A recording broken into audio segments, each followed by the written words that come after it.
Hello, everyone. Hello. Good evening. I don't hear any more echo, which is great. I would like to call up Eric from Symphony Space to tell us a little bit about this amazing venue.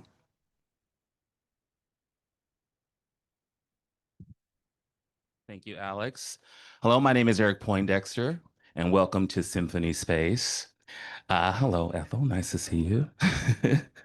I have worked at Symphony Space for about 20 years in many different departments. I started off working in the box office. I then had the pleasure of being a part of performances here. I'm also a teaching artist in addition to currently being the manager of individual giving here at Symphony Space. Founded in 1978, Symphony Space serves as a multidisciplinary performing arts education. 1978, two brilliant men saw this space on the corner of 95th and Broadway and saw its potential. And ever since then, we have been a place, we have been a place where the arts bring people together, which is something that is very important to us. We present throughout each year diverse programming that includes literature, music, film, comedy, dance. It goes on and on. And we are deeply committed to bringing people together through the arts. In addition to that, we are deeply committed to arts education, serving thousands of kids all over the city of New York. And we are also committed to community engagement. So your presence here this evening is very much appreciated. And with that, I will hand it over to Mark. Thank you so much. Thank you. Alex. All right. Good evening, everyone, to Manhattan Community Board 7's June full board meeting. First attendance waivers. Dan Gernstein, John Shockett, Josh Grossman, Seema Reddy, and Natasha Cosme, all for travel. I also want to thank Steve Anderson and the Upper West Side Coalition for once again helping us get an amazing space in Symphony Space. So Steve is not here, but thank you, Steve, as always. A couple of quick updates. So OMB continues to be slow in terms of moving the money, which you'll hear about in our board finances. So the effort we talked about last month to support block associations is currently on pause. So we will not be able to do that until we unlock our OMB issues. I also want to start by welcoming Erin. I don't know if she made it in yet. She is outside. But Erin is our new community coordinator, and we're very happy to have her. And you can look for an email soon from Jessie about how to reach Erin and et cetera, but be nice to Erin. Say hello. Also, we have 7 new community board members. I will not make them stand up, but at some point, maybe at Roberta's potluck, you will be able to meet them. I think an amazing group. We have high school students, we have former city officials, we have parents of young kids.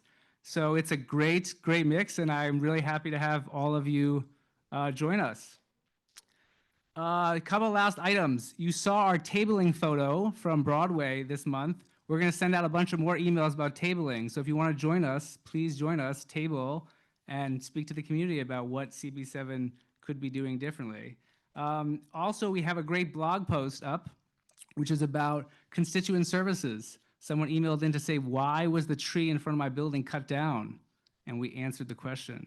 So I'm not going to tell you why, but you have to go read it to learn why the tree was cut down. We have not yet scheduled our late June full board meeting. Sometimes we do schedule one. It depends on what we have on the docket.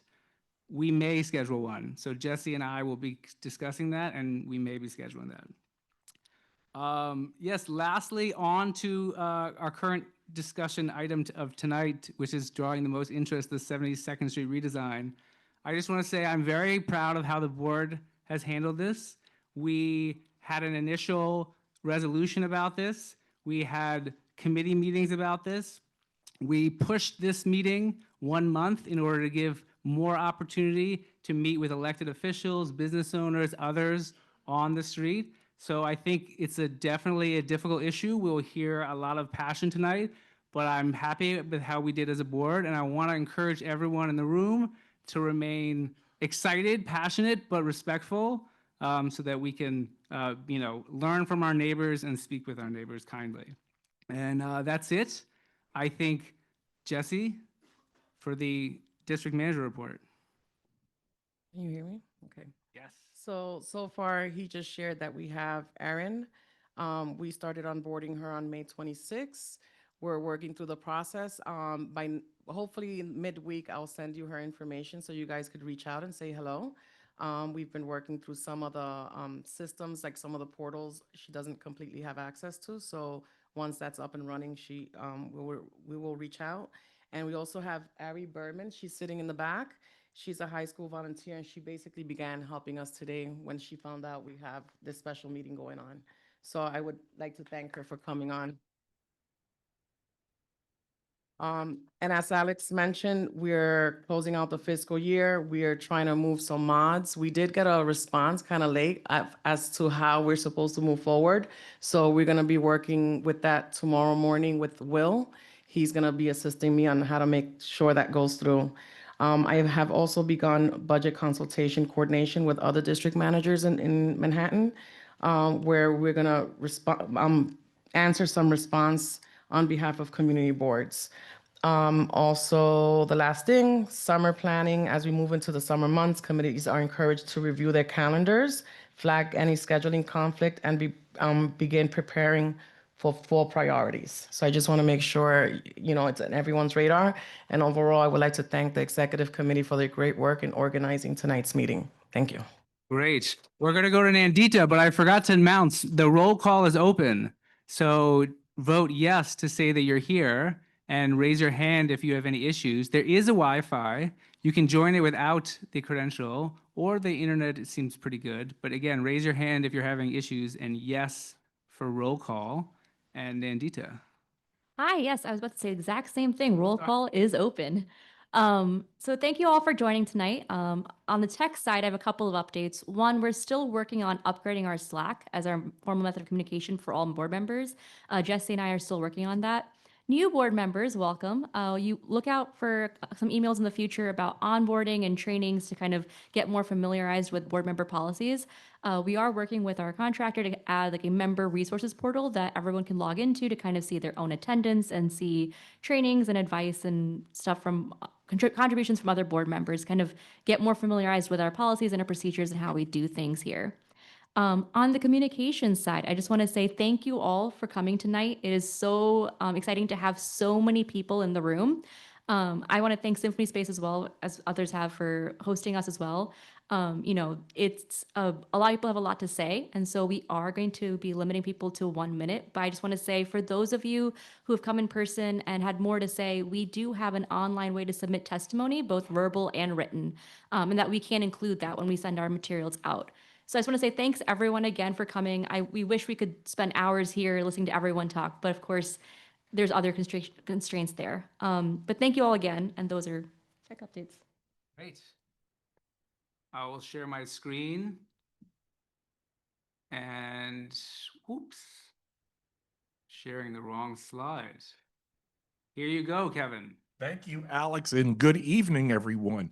So I'm happy to report that we are in excellent financial shape. So those new board members, we are on a June 30th fiscal year end. So we've got roughly 28 days left. So we are projected to have a little over a 7,000 surplus in our personal surplus line, which is salaries for our staff. And we did have some significant staff turnover this year. So as a result, we had requested OMB, we had asked OMB to move funds from personal services to other than temporary services to do some necessary tech upgrades and other investments in technology. So we are in excellent financial shape. And I want to acknowledge Jessie, who has been a one-woman show the last couple of months, and she held down the fort. So thank you, Jessie, for all of your hard work. And just to let you know, we have spent down all of our council funds, which came to $11,000 this year, and we're going to ask for more. So we're in great shape, and I'll turn it back over to Alex. Thank you. Okay, I see a few board members who haven't done roll call, so text yes. One issue? Okay, we'll come over. Sarah Lee, okay, we'll come over. And first, let's have a motion to adopt the agenda. Okay. All in favor? Aye. Okay. And do I have a motion to approve the minutes from the previous full board? Second, all in favor? Okay, we're gonna start the community session now. So the community session is for people who aren't speaking on the issue before us. So if you want to speak about 72nd Street redesign, do not come up now. That is not the time for you. This is the time for the general community feedback. So Sue Peters, as is our tradition, would you like to start us off? And Luca or others, if you want to queue up behind Sue, we're ready for you.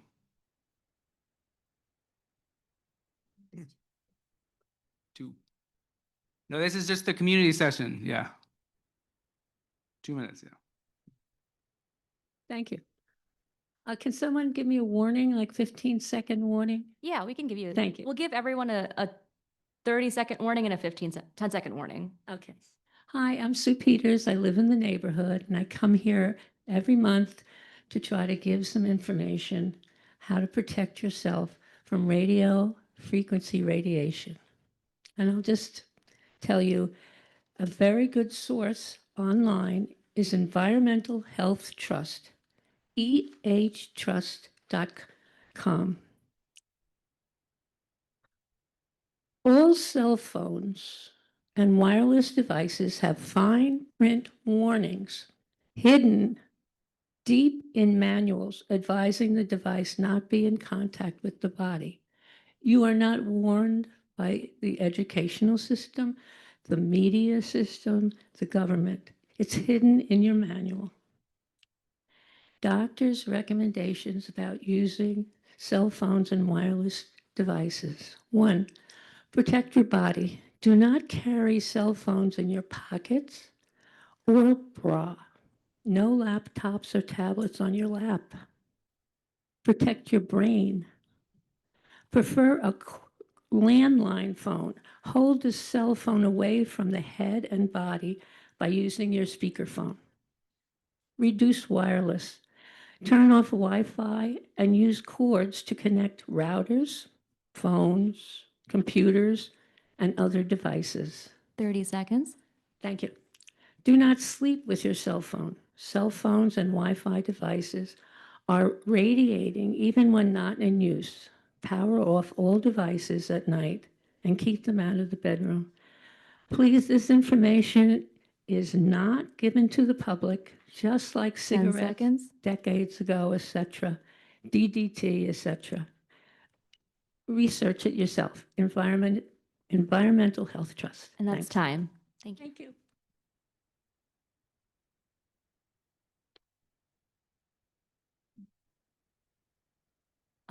We also have signs that we will hold at the 30-second limit and then one at the 10-second limit. Hi, everybody. My name is Jack Bernadovitz here from Lincoln Center for the Performing Arts. Thanks for having me tonight. I just have some updates from the past month. Last month, we had an incredible groundbreaking for Damrush Park and re-envisioning the west side of our campus. Thank you, Community Board 7, community members, friends in government for joining us for the wonderful event. The construction will continue throughout the summer and next year for the corridor along Amsterdam Avenue between West 62nd Street and West 62nd Street and 65th Street, with the goal of completing work in time for summer 2028. Next week, we are hosting a workforce information session related to construction industry jobs and opportunities connected to the broader Lincoln Center campus. So if you know folks that are interested in workforce opportunities in construction, want to connect with experts, answer questions about pre-apprenticeship programs and joining the union, they could drop by Tuesday, June 9th, 2026 from 3:30 to 6:30 in the David Rubenstein Atrium. And I got flyers on hand if anybody wants these and wants to share them with their neighbors or friends of the neighborhood. Also, we're thrilled to report that our free Lincoln Center membership for night residents in Amsterdam Houses, Amsterdam Addition, and Harborview Terrace has seen an exciting response. So far, we have nearly 200 households connected with the program, signing up for free access and membership benefits and fast track access for our summer programs. And then this month, we'll also be hosting two artistry workshops with Lincoln Square Neighborhood Center and Positive Influence Goddard Riverside. And lastly, Summer for the City is starting next week. We've got hundreds of free programs all summer long from June 10th to August 9th. We have stuff from dance, comedy, hip hop, all sorts of stuff, family programs, big name concerts. So if y'all are interested in learning more, I also have flyers for that in my hand and a bunch in my bag. And we'll be 10 streaming some of the FIFA World Cup games on Hearst Plaza for free. So come join us and cheer on your favorite team. Thank you so much.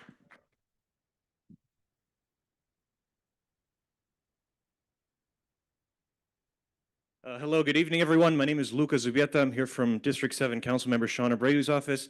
So last full board meeting, I mentioned two bills that were introduced by the council member regarding the upcoming World Cup. I don't know if you guys heard of it. And so I'm proud to announce since then that they've passed. So these bills were in regards to creating a map to track events and businesses that are linked to local games, and one for increased bathroom access during this time. Since we last spoke, the majority leader has introduced a legislation to prevent grocery stores and bodegas from raising food prices more than once in a 24-hour period. In addition to that, I'd like to announce the participatory budgeting results. So first place was technology upgrades for all libraries in District 7, such as new computers, laptops, printers, stuff like that. Second place was the reconstruction of the Morningside Park pathway between the upper and lower levels of West 120th Street. And third place was a basketball court resurfacing at Annunciation Playground. On the first Thursday of every month, so this week, we have a Veterans Services benefits access man who comes to the office and who can help veterans access benefits from the city. So that's all I got. Thank you, guys.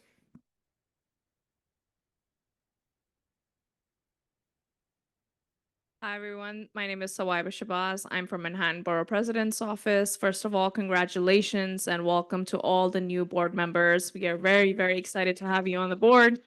And a shout out to the Manhattan Borough President's team, aka me, for helping out with that process. So yeah, here we are. Thank God. So also, I have already contacted and welcomed you, and you have my information, all the new board members. But should you need anything, you should just reach out simply. So for June, quickly, we're partnering with the Whitney for Pride to provide complimentary tickets from 1 to 5 p.m. on June 5th as part of the Whitney's Free Friday Nights. I have flyers that'll be at the main desk, so please grab it if you're interested. Launching our Manhattan Borough Book Club, join the borough president, author Russell Shorto, and borough historian Harold Holzer to discuss his first book, The Island at the Center of the World, the epic story of Dutch Manhattan and the forgotten colony that shaped America. That is a long title. The discussion takes place on Tuesday, June 16th from 5 to 7 p.m. at the New York Historical Society. So yeah, if you're interested, just shoot me a message. Also, we are hosting a housing and tenant rights workshop with good old Lower East Side on June 10th from 4 to 6 p.m. at Tompkins Square Library in the East Village. Although that's out of district, but it is a space to come learn and get invigorated. Keep in mind, we have an exhibit planned for our offices gallery with MoCA sometime this month. It will be focused on photographs, maps of Chinatown throughout the ages. And lastly, thank you so much. And this is going to be a great full board meeting. Thank you. Hello, everybody. My name is Jordan Paulette, and I'm from the Manhattan District Attorney's Office. Just one thing to share with you. In partnership with the NYPD, we are hosting a gun buyback. That's occurring on June 13th from 10 a.m. to 4 p.m. at Central Baptist Church at 166 West 92nd Street. What is a gun buyback, you may be asking? Well, it gives community members opportunity to turn in their firearms, whether you have a relative who passed away and you're going through their stuff and you find a firearm. You can turn that gun in, no questions asked, for a prepaid gift card. If you want one of the flyers, I know CB7 has some, but I'll also leave some at a table outside. Thank you.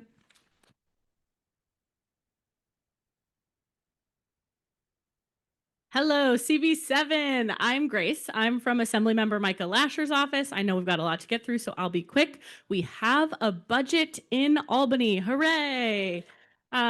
So we are very proud to announce that that budget actually included 4 of Assemblymember Lasher's proposals.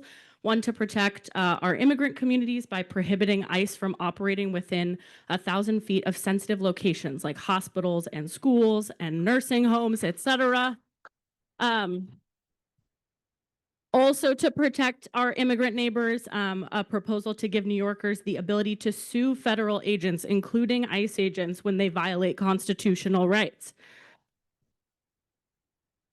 There's also a proposal to enforce a 50-foot buffer zone around houses of worship, and also a proposal to crack down on landlords who are harassing rent-regulated tenants. Targeting 3 or more tenants across 2 or more buildings is now a Class D felony.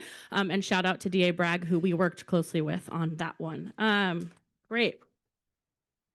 In addition to the budget, we are working hard to now pass some bills. So fighting for the Packaging Reduction and Recycling Infrastructure Act to reduce our plastics, and also fighting hard for a data center moratorium for our environment. So stay tuned for more about what passes this session. And also, as far as the community goes, we have a free shredding day on June 11th. Bring all of your documents to 104th and Broadway. We will have a shred truck with the Department of Sanitation from 9 a.m. until noon, and we welcome all of you there. Thanks so much. Hi, everyone. I'm Hannah Wienerman from Congressman Nather's office. I'll keep it very brief tonight. Yesterday, Congressman Nather led on a letter with other New York representatives urging NYU Langone to fight against the recent subpoenas from the Trump administration that would violate the constitutional right to privacy for minor patients receiving gender-affirming care from NYU Langone. The subpoenas require the health system to share confidential information regarding pediatric patients who receive gender-affirming medical care between the years of 2020 and 2026, and their identities of any medical staff involved in the provision of care. Obviously, this is ridiculous. We must continue to protect trans youth from the downright illegal and unjustified attacks against NYU Langone, their staff, and patients who are receiving and providing necessary medical care. The other thing is, last week, you may have seen this, Congressman Nather conducted a congressional oversight visit of the privately owned ICE facility, Delaney Hall in Newark, New Jersey. After the visit, he reflected that what he witnessed and learned from the discussions with the detainees and officials was deeply disturbing and warrants further oversight and investigations. The medical neglect, denying people access to potentially life-saving care, and withholding necessary medicine is completely abhorrent. He called for the immediate closure of Delaney Hall and demanded the Trump administration cease their cruel, chaotic, and deeply inhumane immigration policies. Thank you.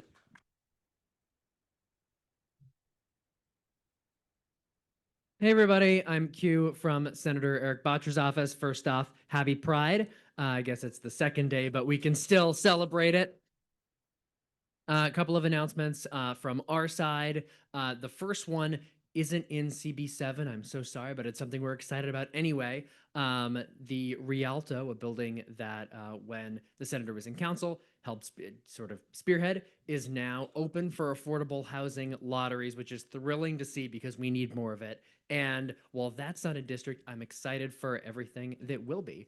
Aside from that, we recently held by that I mean literally yesterday, held a fantastic roundtable on how we can protect our healthcare from attacks from the federal government as part of 7 days in June, a really important time to focus on healthcare during obviously a time when it's trying to be taken from us. And above all else, excited to say that today the senator's first bill has passed. It's called Francesco's Law, basically mandating that all guns in a home have to be locked and safely secured when they're not being immediately held. So if you have a gun, you can't leave it lying around for someone to pick up, hurt themselves intentionally or otherwise. A huge step forward for gun safety in New York, and we're really excited and hopeful to see it take effect. That's all we've got. Thank you so much.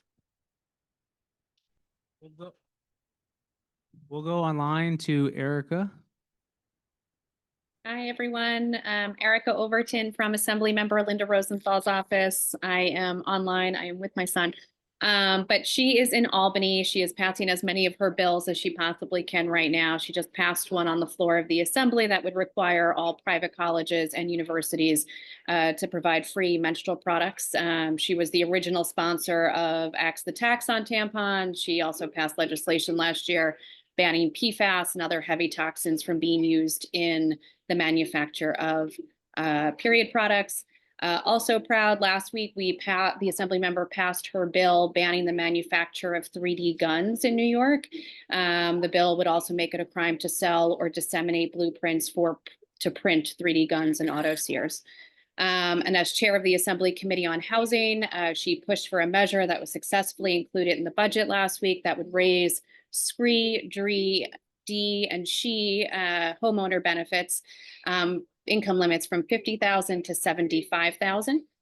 So many of those programs go into effect on July 1st. If you're a homeowner, it'll go into effect next year. And then last, the assembly member wrote to the commissioner of the Department of Youth and Community Development regarding the city's decision to abruptly change the RFP process for after-school providers. We worked with CEC3 on it. Many schools in CB7 and 4 lost their longtime providers. And so we're working to get answers from the city on what happened and what PTAs and principals can expect moving forward. And then last, we are having a shred day on June 16th from 9 to 12 noon in front of the assembly member's office, which is at 230 West 72nd Street. Thank you. Great. I also want to say thank you very much to our friends at the 24th Precinct for coming tonight and deeply appreciate it.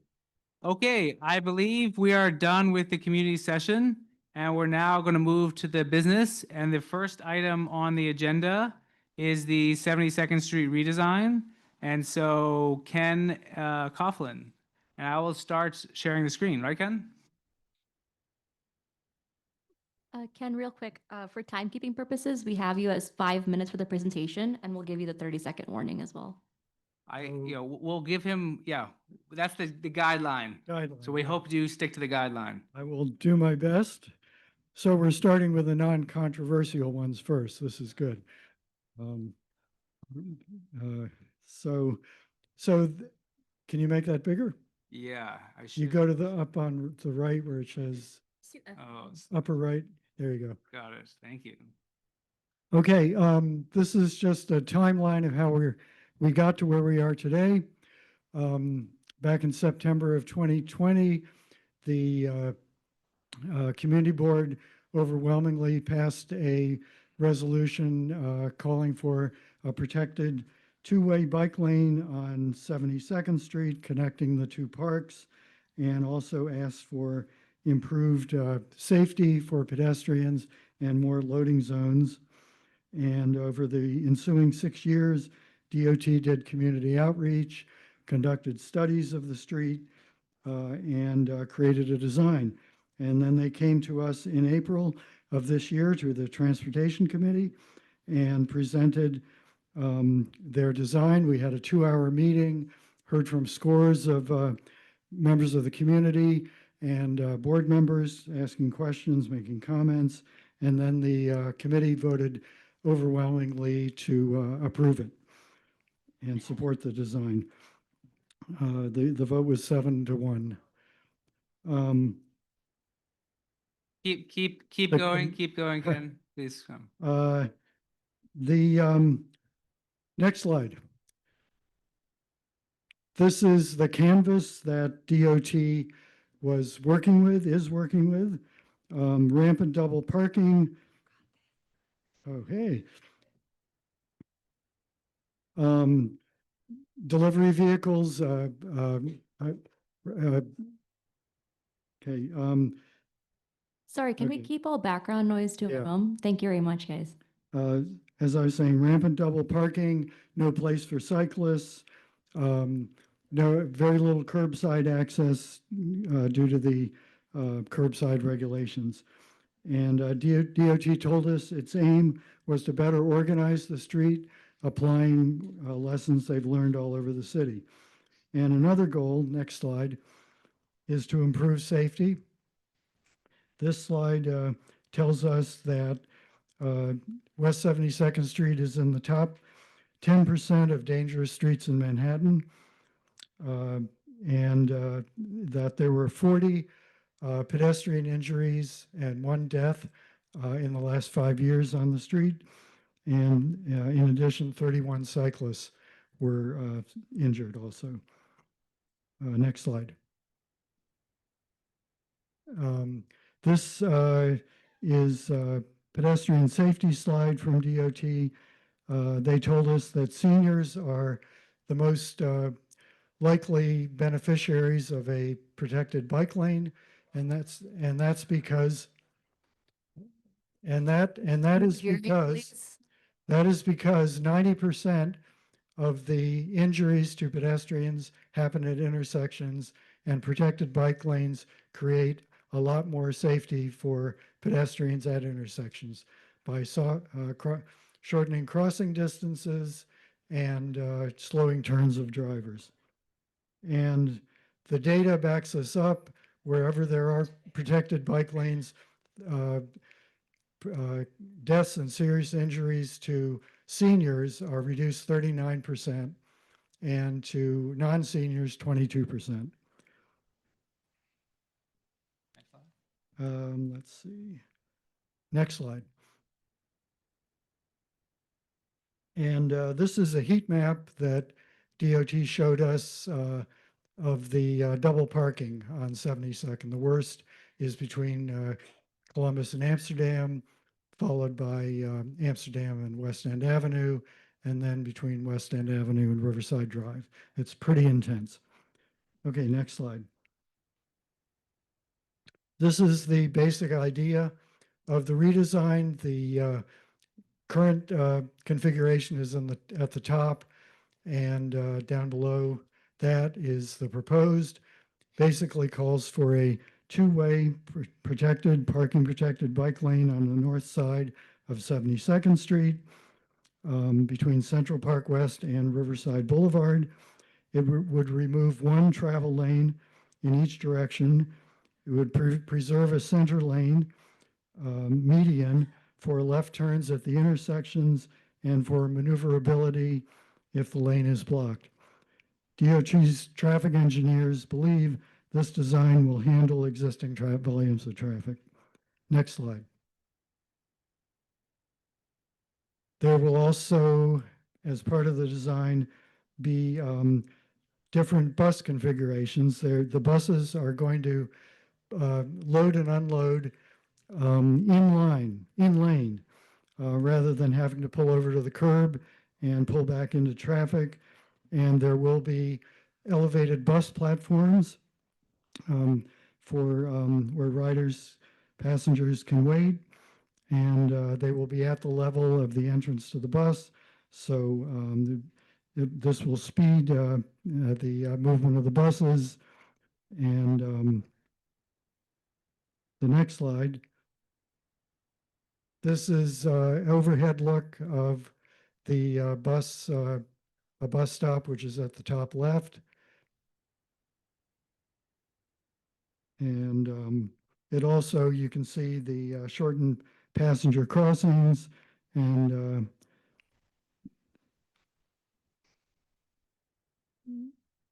okay, next slide. And this is the same block, except a photographic rendering. The circle, the red circle. Please keep background noise to a minimum. The red circle shows the shortened pedestrian crossing. The crossings will be shortened by 1/3, so it's going to take 1/3 the time to cross the street. And please keep background noise to a minimum. And you can also see that drivers have to make more of a right angle turn, which is going to slow them down, slow their turns down. And this is what results in the 39% fewer senior injuries and deaths. Okay, next slide. This is the intersection at Riverside Drive and 72nd Street.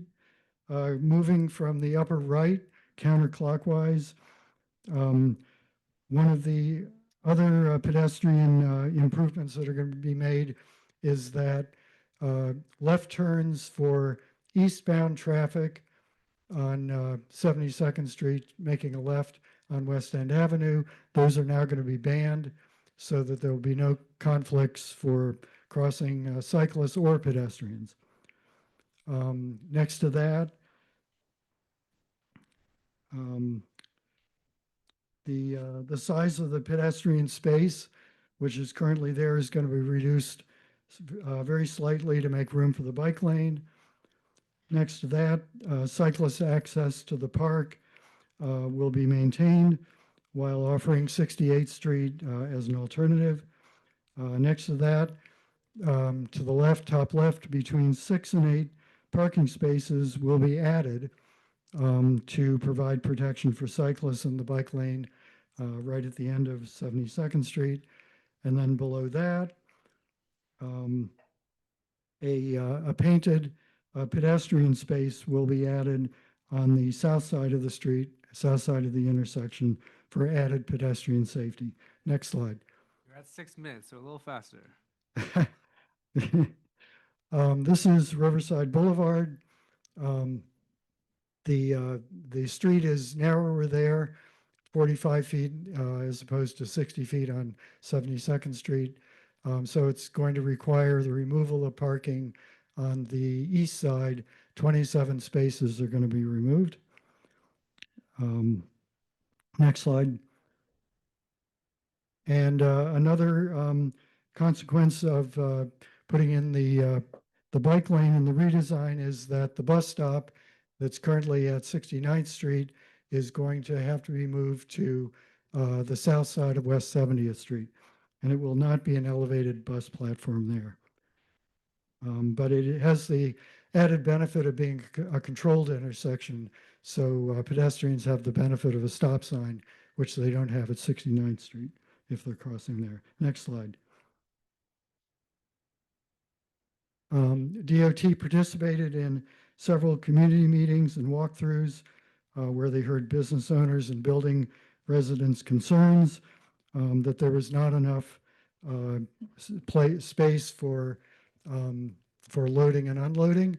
And they heard those concerns and they made major adjustments to the parking regulations on the mainly on the blocks between Central Park West and Columbus and Amsterdam.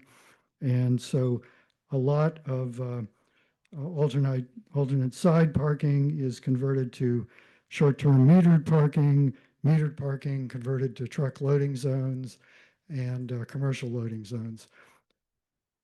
And they made it clear to us that they will be monitoring the street very closely and can very easily make adjustments on the fly. Next slide.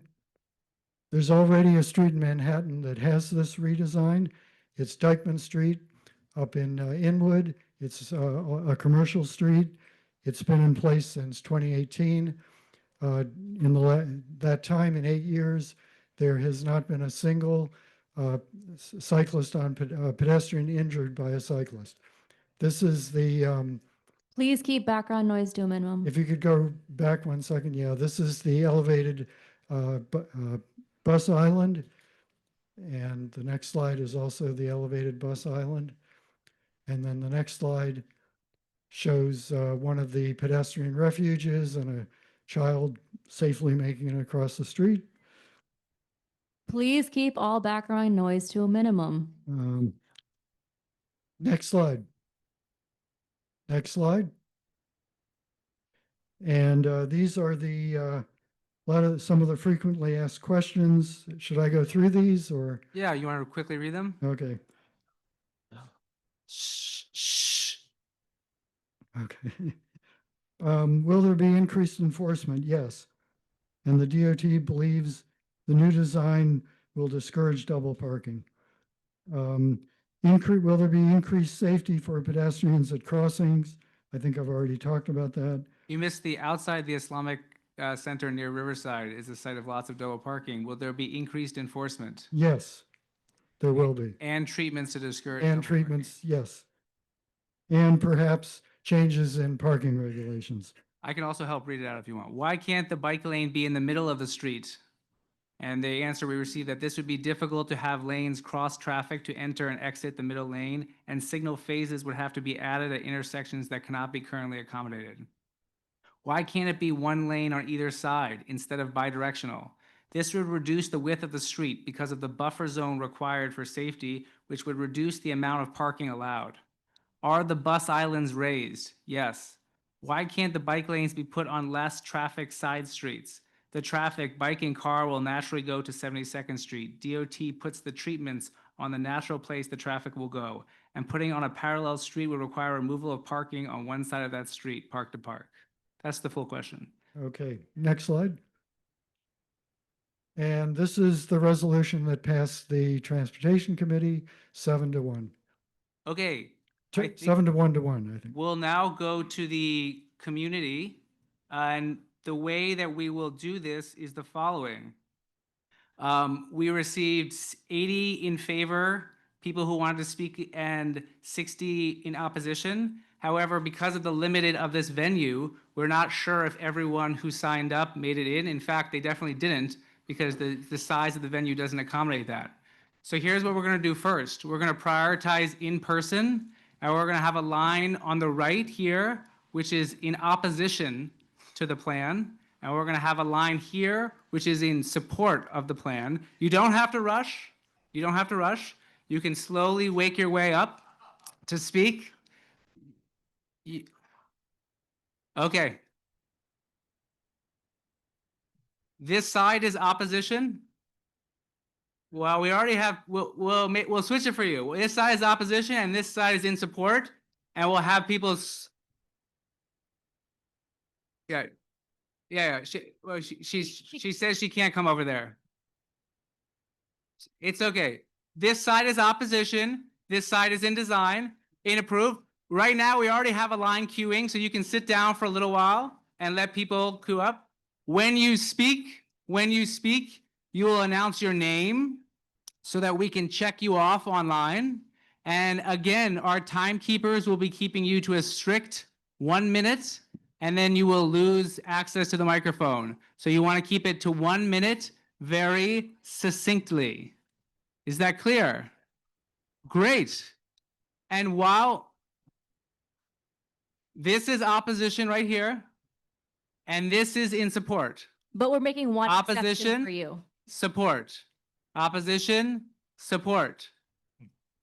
Okay, we're gonna, yeah. Please say your name slowly and clearly. People often come up and they want to rush straight into their testimony, and then we can't make out your name. We can't check you off. It won't count against your time. Just say it clearly, slowly, we'll check you off, and then go into your testimony. And Richard Ash would like me to remind you, which is a great point, if you are just going to say something in agreeing with someone who went before, you need not take the full minute. You could say, I agree with that person. Okay, we will. One last thing. We have cards as well that will signal 30 seconds and 10 seconds. Please announce your name. Please hold all applause until the end. I know it's frustrating when I say please keep all background noise to a minimum, but it's helpful to hear what the speakers have to say. And we appreciate everyone taking the time to come here, so we do want to hear what you have to say. We also will be taking her first. I think we'll go him. Well, yeah. Okay, so we'll go first. So because of the lion situation, we will be taking, and I'm so sorry, I'm not sure your name. We'll be taking your testimony first, and then go with in favor, and then go back to the side. Okay. There's also stairs. Please be careful and see where you're walking as well. Better if it's. Great. Thank you. No, that's fine. No, it's just, thank you so much. All right. And you're free to begin. And please start with your name first. That won't count towards your time. My name is Pamela Manassi. I'm a victim of an e-vehicle crash and am paralyzed on my right side. I live on the north side of 72nd Street. Protected bike lanes protect no one, as proven by the recent crash on the 59th Street Bridge. This new design on 72nd Street does not meet ADA compliancy and impossible for the disabled. I am disabled. I can certainly speak for myself and the elderly, which I am quite all, even though I don't look like it. To get safely into accessible rides is impossible and extremely dangerous. You're trying to run the city as if we're all 20. And even then, it's dangerous. All e-vehicles ride crazy fast in these lanes. Heavier city bikes, moped-like and bigger wheeled, all ride egregiously in these lanes, 10 supposedly seconds. created for bikes. These are not bikes, these are motorized vehicles, and they freely travel at greater seconds. speeds, going the wrong way, exhibiting such And dangerous that's time. behaviors. Thank you. Then the law. Thank you. Thank you. Thank you. Thank you. That's time. That's time. Okay. Thank you. Thank you. That's time. That's time. Okay. Thank Thank you. you. That's time. Okay. Thank you. Okay. Thank you. Okay. All right. We'll go to the next person on this side because we've made an exception for this person. So go for it. Okay. 1 minute starts now with your name first. My name is Francis Barker, and I'm president of the board of the Dorchester Towers condo at Broadway between 68th and 69th. We have 683 apartments and 1,500 residents.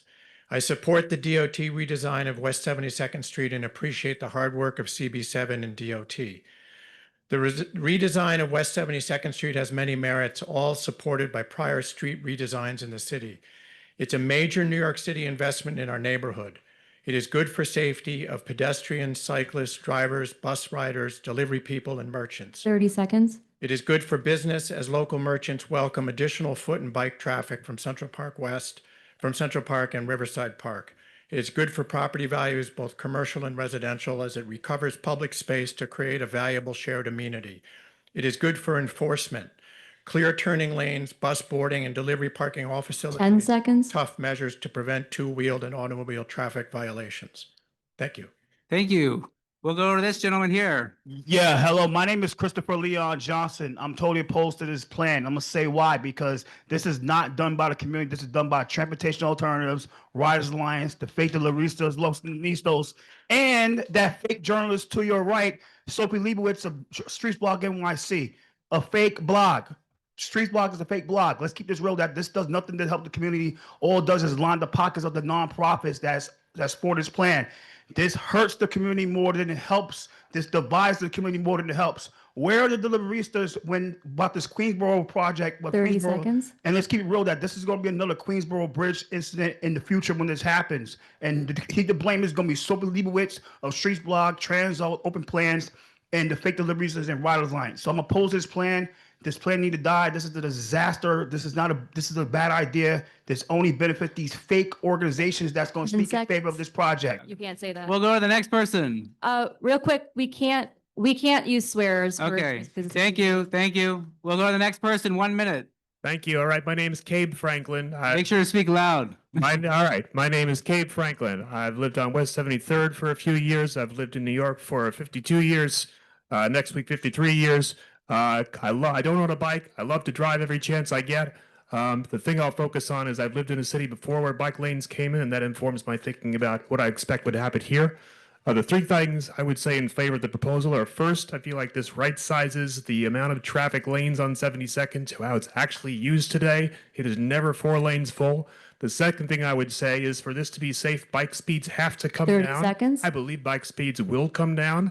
And this third thing I would say is we all understand why retail worries about it. I think this would increase footfall, not decrease it. My point about having seen bike lanes come in before is that you get a lot more of the normal, average, law-abiding cyclist using the lane. That reduces speeds. And so I 10 seconds. I understand why people are skeptical, but having seen it, that is what I think will happen, and that's why I'm strongly in favor. Thank you. Thank you. No more clapping. That slows us down and fewer people will speak.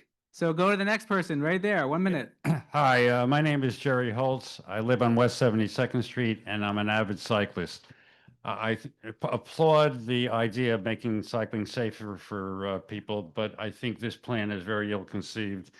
The proposed plan would inconvenience and jeopardize a very significant elderly population on West 72nd Street, and also would jeopardize the commercial area that supports us.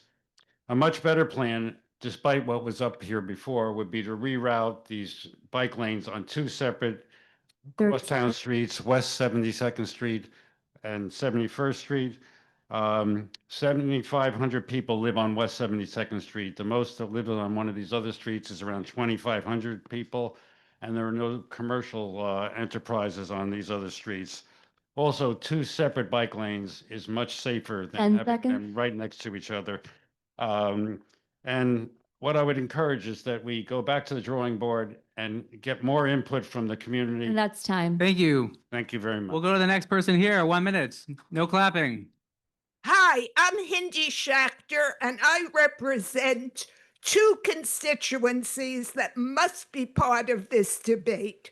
First, I am the widow of someone who died in a traffic crash right near 72nd Street. As someone who has lost a wonderful husband to bad design, I have spent the last 10 years trying to get better design for 30 seconds. everyone, for pedestrians, for cyclists, for car drivers. The 72nd Street reconstruction gives us a design that will keep other people from joining me in widowhood. Second, I am 10 part seconds. of the community of people in their 70s and 80s who cycle in this city. And boy, do we Unfortunately, that's safe. Thank you. Thank you. We'll go to the next person here. 1 minute. My name is Lester Wastrom, and I've lived on West 72nd Street for 51 years. My family and I have operated Tip Top Shoes for 86 years, employed hundreds of local New Yorkers over the years and paid taxes in this community. This bike lane will shut me down, not inconvenience me, but shut me down. My customers don't browse online. They come in person, they park, they walk through that front door. You're physically placing a 2-way high-speed traffic lane between my 30 customers and my entrance. A mother with a stroller, a senior citizen, a freight delivery. They now have to dodge e-bikes coming from both directions just to reach me. The moment that feels unsafe, they go elsewhere and they do not come back. I am not Amazon. I don't have a loading dock. I don't have a back entrance. The curb in my front of my 10 store is my seconds. warehouse. UPS, FedEx will not stop in an active bike lane. They will mark my deliveries as undelivered and move on. And that's Thank you. time. That's Thank you. time. We'll move to the next person here. 1 minute. My name Okay. is Maggie Bradley. Think time is. Your name again, please. My name is Maggie Bradley. Shh. Okay. Thank you. Start the timer again. Thank you. Go for it. My name is Maggie Bradley. I've lived in the Upper West Side since 1976. And my husband and I each have worked in the Upper West Side. Our 2 kids went through schools at PS 87 and Booker T on 107th Street. And I would like to say that I'm very much in favor of having the redesign to help pedestrians, especially seniors. And I say this from my heart. This is my mother, 30 seconds. Isabel Kane. She was killed by a car when she was crossing the street. And my son, her grandson, it was like explaining to him that she was just gone. Just was horrible. And to read the report about the 10 seconds. violence that propelled her to the hood and then through the windshield. It's like nobody should have to And that's ever time. hear that. Sorry. Thank you. That's 1 minute. Let's go to the gentleman here. Sure, Brett Levy. On behalf of a doorman who works in my building, I want to read a little note. He said, I've been a doorman on West 72nd Street for 26 years. I've been biking to work for 26 years. West 72nd Street is one of the safest streets for bikers. This redesign will endanger thousands of hardworking doormen, building staff, residents, and seniors each day. Every day, he helps hundreds of residents into and out of vehicles. By removing 9 feet of curb, you're going to make it virtually impossible for him to do his job. You cannot protect residents from high-speed e-bikes. He is asking you to reconsider because listening to him and the doormen and the staffs, you're listening to the first responders 30 of seconds. the neighborhood. When you think about, additionally, when you think about creating this enclosed 2-way bike lane on the only 2-way street in Manhattan, the first of its design, when 10 people seconds. are in the road and they don't feel safe, or if someone's going too fast, you're going to see the cyclists in both the two-way bike lane, but also cyclists and e-bikers are going to be on the regular traffic. time. So Thank that you. plenty of extra. We'll go here, 1 minute. My name is Mary Beth Kelly. 20 years ago this month, my husband, Dr. Carl Henry Nacht, whose office was on West 65th Street, was killed while we were riding our bikes together. A truck turned into an intersection that was our right of way. The harm that traffic violence does to our community is that it takes New Yorkers away from us. I was widowed at 56 years old. His life ended at 56. This redesign is exactly what we seconds. need to save lives. The idea that you would rather save parking spots, and we know what this is all about, rather than save lives is embarrassing to me that my fellow New Yorkers would feel this way and would activate over something that if they just let it be, they would see 10 how much seconds. safer it is for everyone. One other thing, ask the merchants along Amsterdam Avenue. That's time. All right, thank you. That's time. 1 minute on the right.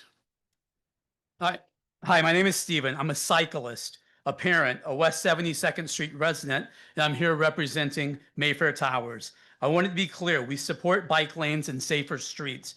Our concern is the design. Let's just talk numbers here. Mayfair Towers, 1,000 residents, including 600 seniors, 40 mobility impaired residents, over 47,000 annual pickup and drop-offs, more than 5,000 delivery and service visits, and nearly 100 30 seconds. ambulance and ambulance trips each year. We're just one of 100 buildings on the street. We are absolutely concerned about the design. We're not looking to change except make safety first. And crossing 2 lanes, 9 feet to get to an Uber or Lyft is absolutely seconds. impossible if you're a senior or if you're a child or if you're a parent. Thank you. Thank you. Stephen, sorry, what was your last name? Bruman. Okay, thank you. Hi, my name is Irma Rosenblatt. This is my mother who was killed by a reckless driver in an area that had no protected bike lanes, no proper crosswalks. And I believe this design will help seniors. I'm a senior. I was just shopping at Tip Top and I could hardly walk down the block. So, you know, it was almost discouraging from going into the store. 30 because there were seconds. Too many people. But anyway, I fully support the proposal. Anything that will do to help our children, our families will be wonderful. Thank And you. Thank you. Thank Okay, let's go to the right here. 1 minute. Hi, my name's Darren Galipter. I live on West 72nd Street. I am the father of a 4-year-old son. I've lived in Manhattan since the late 90s. It's never been more of a miserable experience to just be a pedestrian walking in this city now. You have to have your head on a swivel. And now it's coming to my front door. So if I want to put my 95-year-old aunt into an Uber car, that'll be fun. Let's just first 30 navigate the seconds. 2-way bike superhighway. Or my 4-year-old son. I heard a lot about a buffer for the bicycles, but where's the buffer between the pedestrians walking on West 72nd Street and the 2-way bike lane, where we know they'll be going very, very fast? And I have a question. If I'm allowed to ask a quick question? You can ask, but you probably won't be answered. All right. Well, I have no doubt. What 10 seconds. What are your thoughts about what are your concerns and plans about enforcing the rules of the road for those bicyclists and e-bikes? And that's on time. 72nd Street. Okay, that's time. We'll address that question when we do the summary. But step a little closer. People are having trouble hearing on Zoom, but yes. Jeffrey Heller, 70 years old. I was hit by a criminally negligent driver while I was stopped at a traffic light on my duty as a nurse on my way to visit a patient. I visit patients all over the city by bicycle, by far the most efficient way to go. There was no protected bike lane, and my left lower leg was shattered into 5 pieces. 2 surgeries. I haven't fully recovered. It was years ago. There is no safe place for cyclists in this city, but it's safer when there's a bike lane. 30 I have two seconds. grandchildren who ride bicycles. They're both kindergartners. I can take them. I live on the west side, and I can take them down the Hudson River bike path carefully to visit parks, whatever. I can't take them to Central Park on their bikes because there's no safe way to go. I strongly support more safety. As a nurse, I promise to help people, 10 relieve seconds. their pain, take care of them, and that's what the street redesign is going to do. I favor it.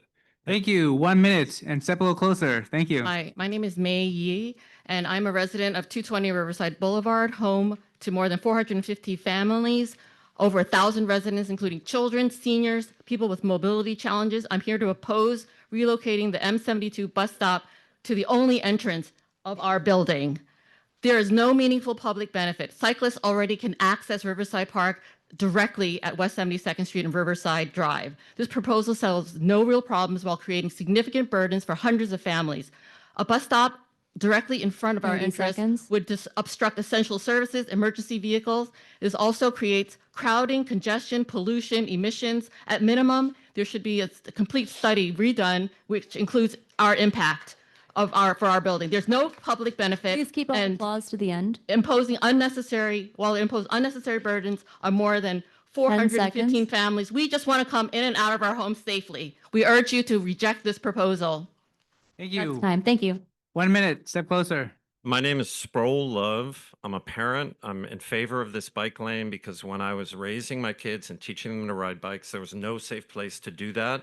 My son went to PS9. My daughter went to ethical culture. I want to echo the previous comment that you can't get in between Riverside Park and Central Park, which are the only nice places on the Upper West Side now to ride with a child. And so I just want to say, please approve this project so parents like me can teach their kids to cycle and get in between safe places to ride. Thank you.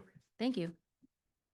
Next slide. If you're a board member online, but you can't be promoted, raise your hand and we will promote you. 1 minute. Go for it. I'm not going to read what I wrote because it's already been said, but who is going to use these lanes? It is not the delivery people. The delivery people are riding in the middle of the street. The professionals are not going to use this lane. So who is it? It's the bike touring groups. Where are the regulations for them? When they take 20 people down the street and they have one instructor, that is what is going to kill us. And I oppose this totally. What I want to see is 30 cameras, seconds. cameras, cameras, cameras. So people will be held accountable. And I want the bikes licensed. Can you say your name, please? Sorry. Could you say your name, please? Oh, What's your name? My name is Nadine. Nadine. Okay, 1 minute. My name is Laura Sachs, and I live on West 72nd Street, and I bike regularly on West 72nd Street, not as a deliverista, not as a tour group, not in spandex. I am using bicycling to get around the city as the most efficient way, and I'm afraid to bike home on my own street. The double parking is difficult to navigate, and this plan I support so fully because it improves safety for all users, not just cyclists, but pedestrians. And I urge the CB7 and 30 DOT to seconds. move forward with this plan. Thank you. Thank you. 1 minute. Go. My name is Julie Harvey, and I'm here against my doctor's orders. I live and work on West 72nd Street. I have a concussion just from 2.5 weeks ago after a cyclist ran a stop sign and crashed into me on West 72nd Street in the park. I thought I was dead. All cyclists run that stop sign. Nobody obeys the law. Cyclists don't stop for people in the crosswalk. They ride straight through them. They yell at people to get out of their way. People have to run for their lives to cross the street now. 30 seconds. Horses have been slammed into, including police horses, illegal e-cyclists speeding, doing wheelies, next to small children riding their little bikes. By the way, bikes are the chosen method to evade the police these days. Criminals zoom through the park for easy escape, and many will end up on crossing at West 72nd Street. Central Park was designed to keep vehicle traffic unnoticeable to the public who are quietly strolling. Now the park is a highway for private businesses to zoom their... Thank you. Thank you. Thank you. Thank you. Let's go across to 1 minute. Okay. Thank you. Thank you. Now time. Okay, 1 minute. Jim, is this fine? That's good. Also James. 74 years old, resident of Upper West Side since 1982. West 72nd is popular, in case you didn't know, with Upper West Side cyclists like me, because it is the best way to get across town, better than moving to alternate streets. We will continue to ride on 72nd, whether or not there is a bike lane, but we want the street to be safe. Riding in a 30 seconds. Riding in a protected lane is safer than riding in a lane with vehicles. To the members of CB7, if you value the safety of your constituents, please vote yes on this proposal. Thank you. Thank you. 1 minute. Yes, my name is Maxine Doucette.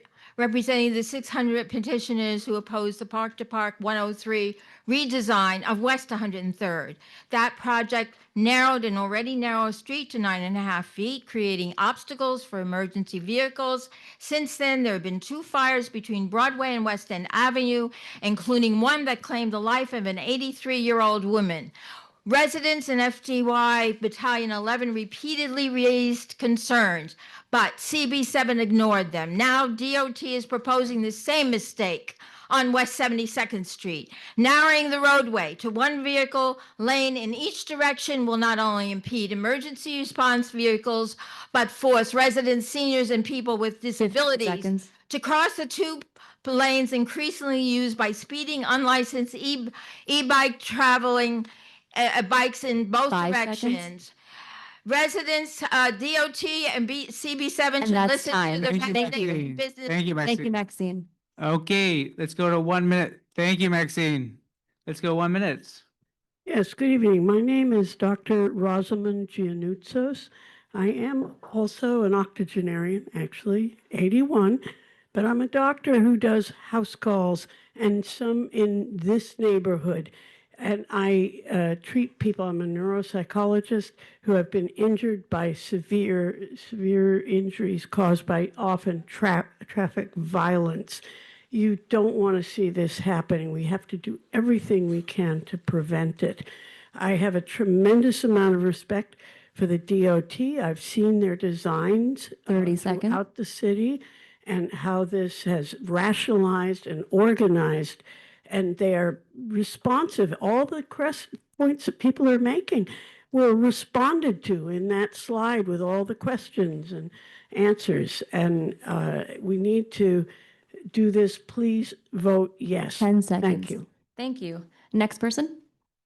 My name is Susan Simon. I'm a 45-year resident of New York. I'd like to say that it is very sad when anyone dies from a car or from an e-bike. Lisa Baines was killed by an e-bike. And Priscilla Loke was killed by a city bike, e-bike. And Pamela Greitzer, who is here, 30 seconds. is now paralyzed on one side of her body by a e-bike. So there's enough injury to go around. But this is a really bad plan. And I will tell you that 10 in San seconds. Francisco, a similar plan was tried. It's a failure. And they are going back to the drawing And that's time. Thank you very much. Next in favor. Hi, good evening. My name is Ross Eustace, and I support the 72nd Street redesign. I've lived in New York City since 2004, and I'm father of James, my 8-year-old son. One of our favorite things to do is ride our bikes in Central Park. We live nearby, and the park has become a place where we spend real quality time together. The problem is that if we want to ride to the Hudson River Greenway, there's no safe, obvious way for a child to get there. We are often forced to walk our bikes for long stretches because the alternative is riding in traffic. I've been hit by a car 3 times while cycling, despite never being at fault. The last crash required shoulder surgery after a driver made an illegal left turn across a double yellow line. If riding on open city streets is unsafe for me, it's certainly unsafe for my 8-year-old son. And that's time. Next opposed? Hi, my name is Loretta LaRusso, and I live at 150 West End Avenue in Lincoln Towers. And I am opposed to the plan because I find that there is really no mention of how emergency vehicles are going to operate once you got 2 bike lanes, especially for the fire department, where their ladders cannot reach across 2 lanes. So how exactly is that going to work if you're on the 2nd floor on the north side, one of those buildings? Are you going to die because the fire department can't reach you? I would like that to be addressed in the plan. Also, on page 27, there is 30 no seconds. right turn onto the north side of West End. That may create a traffic problem for those people who are using West End to go through the George Washington Bridge. I would like to have that addressed as well. I also would like to know why we are going ahead with it 10 before seconds. Community Board 8 has even had a plan presented to it. I thought this was supposed to be all along 72nd Street. I would like them to vote And that's first. time. Thank you very much. Next in favor? Hello, my name is Henry Reinhardt. Many of you know me as the owner of Henry's on 105th and Broadway for 20 years. It's great to see Community Board 7 in action. And I just want to strongly encourage you to endorse this as the best-in-class safety for all pedestrians, creating the lifeblood of our retail community, which is foot traffic. I live on a bidirectional bike lane on 5th Avenue. My doormen love it. My super loves it, and it works. Please, No back- please no, please, please don't 30 interrupt seconds. me. Please don't interrupt me. And I just want to let you know that before we get to this, we should talk about our civil behavior and remember that children are here and are watching us and listening to us.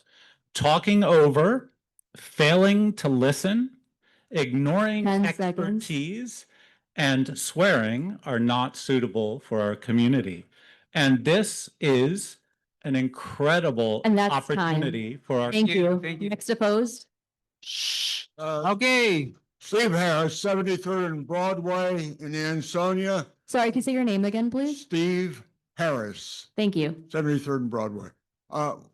My wife and I use the transportation system on 72nd Street. We have been longtime supporters of bike lanes in New York City, but this plan ignores the facts. In 2008, Hunter College did a study. They found that over 50% of cyclists do not stop for the traffic signals. There is nothing in this plan that encourages people to stop for traffic signals, to slow down at intersections. There's no speed bumps. 30 seconds. And there's no rails along the islands where people have to wait for the bus. This plan really needs to go back to the drawing board and put some priority on the lane right down the middle of the street for the bikes and separate pedestrians 10 seconds. from bicycle traffic, which is really motorized traffic by and large in disguise in this city. Thank you very much. Thank you. Next in favor? Hi, my name's Tom Buffkin. I live at 71st and West End Avenue. I've lived there for 22 years. I'm a bicyclist and a pedestrian. I don't own a car. I ride up and down 72nd Street almost every day. It's chaotic and dangerous. And I think the proposal in front of you will improve safety, not just for bicyclists, but for pedestrians. 30 seconds. And so I strongly encourage you to adopt this proposal and let's get it going. Thanks. Thank you. Next opposed? My name is Luz Mari Harris. I live in the Ansonia. I believe this proposal is dangerous for the senior and disabled community in the Upper West Side. I experienced an event where I tried to get out of the bus and the bus did not stop close to the curb, and a bicycle running that small gap and ran into me. I think that the other thing that needs to be done is 30 seconds. it is imperative that the laws of the traffic be applied to the bikers. They are unaccountable. They do not stop for pedestrian or anybody, and this has not been a priority. That needs to be done. In Amsterdam, seconds. bicycles really work with the pedestrians. Here, it doesn't work. And that's time. Thank you. Next in favor? My name is Andy Rosenthal. I've lived on the Upper West Side for 40 years.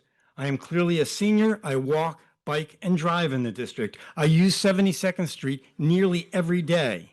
I like money here, do not love e-bikes. But tonight's vote is not about e-bikes. Tonight's vote is about, do you support a safe streets redesign that most of all will benefit seniors? The data that we saw from New York City DOT over many, many, many years of study of bike lanes has shown a 39% reduction in serious injuries to seniors. Senior pedestrians will benefit the most from this.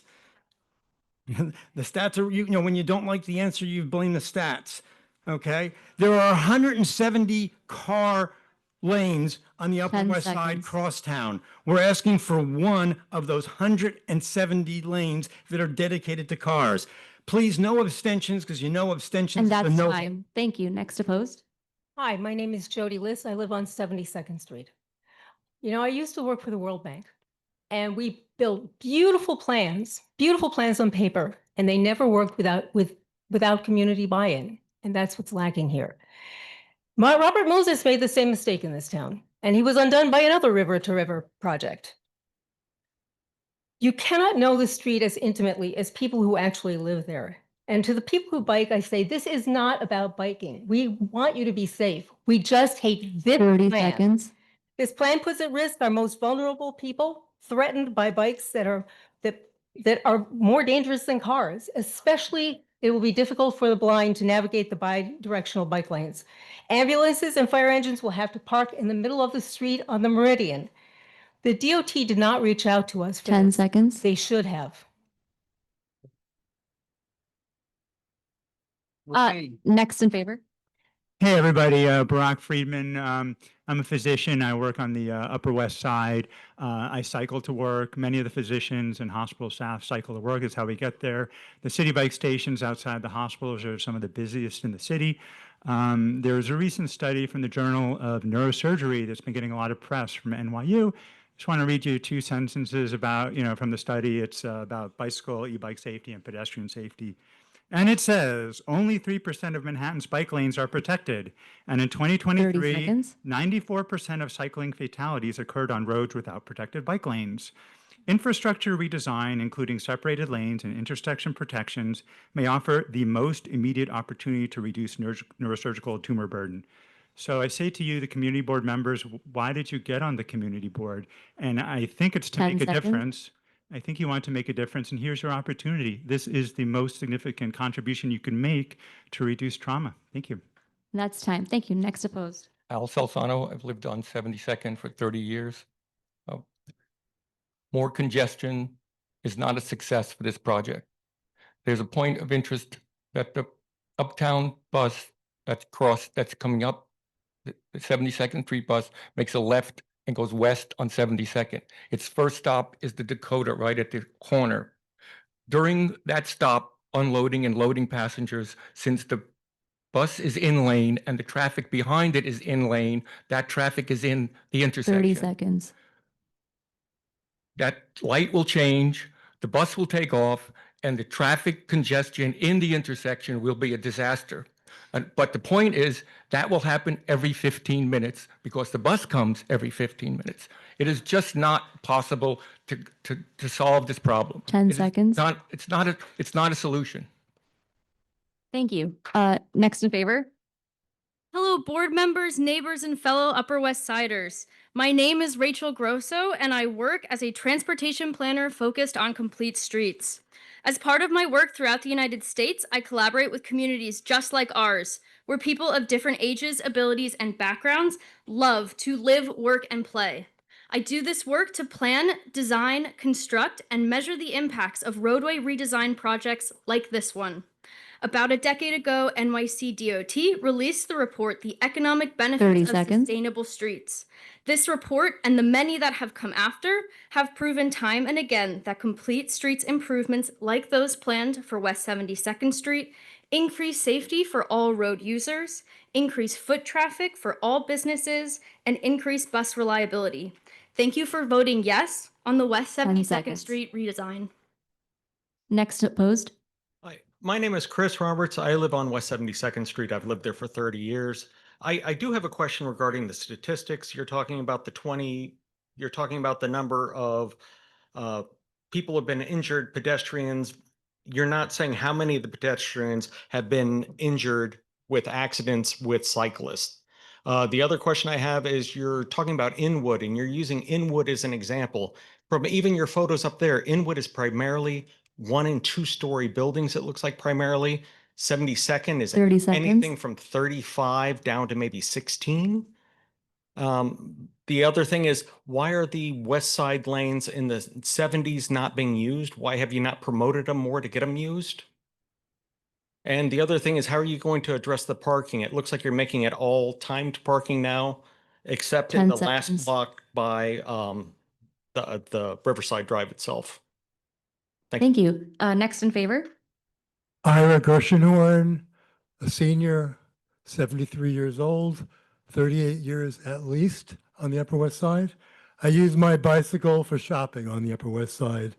This plan is great, far safer than what I'm used to, and I need new pairs of shoes. Thank you. Next opposed. Hello, my name is Tad Gross. I'm a native New Yorker from the Upper West Side, been here for 70 long years. I wanted to say this is not about safety. If it was, the people who were proposing this would have supported helmet laws. They would support Priscilla's law. They would have stood up and stopped 80,000 Uber and Lyft vehicles from being put on the streets. So this is not about safety. Anybody here can go to CrashMapper on .com or whatever the web URL is and look up the stats. The fact is there's never been a problem on the Upper West Side. In 2013, there were 366 crashes and 2 deaths. In 2025, 359 crashes and 4 dead. There's been 0 changes despite all of the changes you've done. You ruined West End, you ruined Central Park West, and now you're going to ruin 72nd. There isn't a single program the DOT has done with transportation alternatives. That's how simple it is.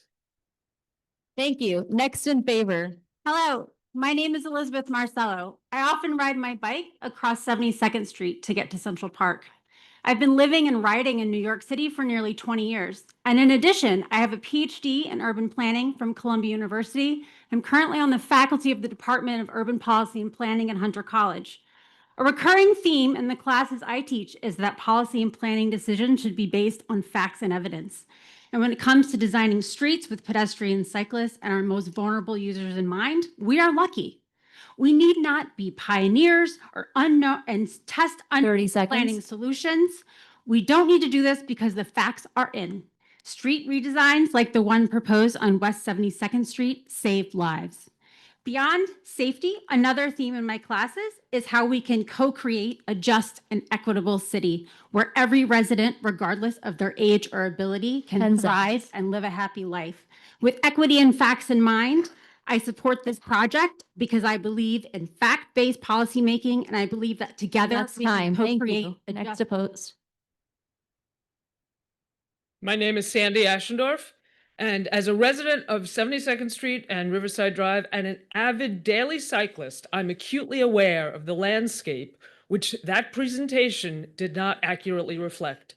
Safety is paramount, but this proposal will compromise emergency response times for ambulances, fire trucks, police vehicles, and first responders in a corridor heavily populated by seniors, children, and families. It will require those people and people with disabilities and mobility challenged individuals to navigate 30 seconds. bike lanes traveling in opposite directions in order to safely cross the street. It's interesting to observe that many of the speakers on this side of the room live or work on West 72nd Street and therefore know the facts Whereas the people on that side of the room are maybe Upper West Siders with, I think, one exception to a 72nd Street 10 person. seconds. So, welcome to the neighborhood. I applaud the DOT for trying to improve streets and make it safer. This plan does not And do that's that. time. Thank you. Before we go to next in favor, please don't interrupt the speakers when they're speaking. Thank you. My name is George Corral, and I was born and raised on the Upper West Side, where I still live today. I spent much of my life on 72nd Street. As a child, I played baseball at the baseball center, and today I get groceries at Trader Joe's for my family. For as long as I can remember, however, I felt uneasy crossing the wide, chaotic intersection at 72nd Street and Broadway. I support this redesign because I believe it will make the street safer for everyone who uses it. I am not a cyclist, and I've never biked on 72nd Street.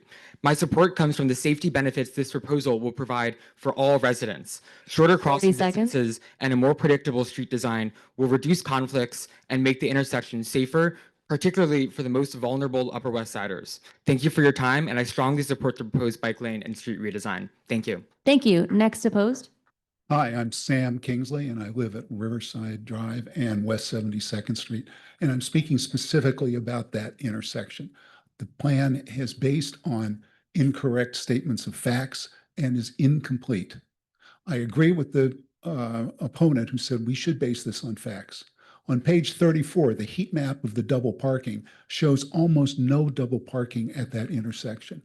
And yet last Friday, I counted 96 double and triple parked 30 taxis seconds, please. and taxi vehicles, and that's not unusual.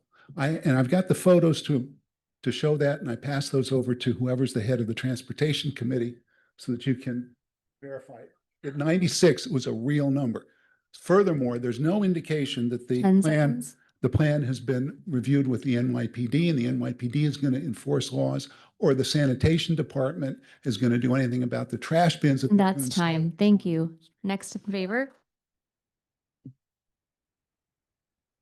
Hello, my name is Seth Hughes.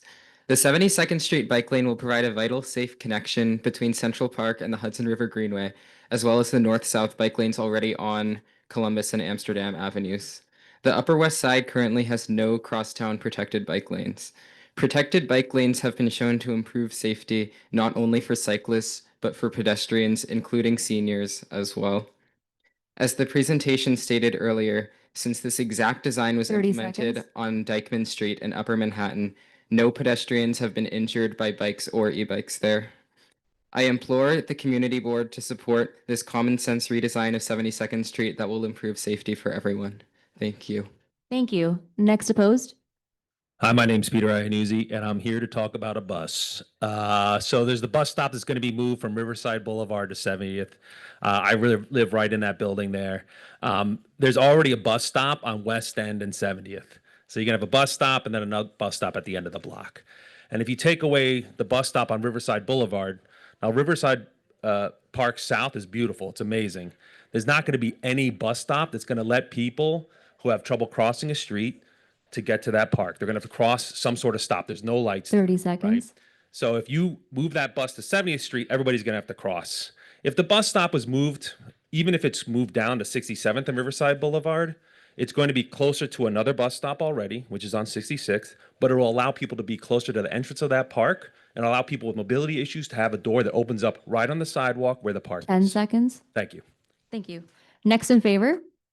Hello, my name is Pierce Brownstone, and I'd like to respond to the previous question regarding who will use this bike lane. I will.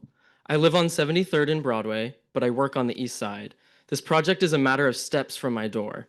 I typically take the train to work each day, and it takes me 45 minutes. If I were to bike to work, my commute would be 12 minutes.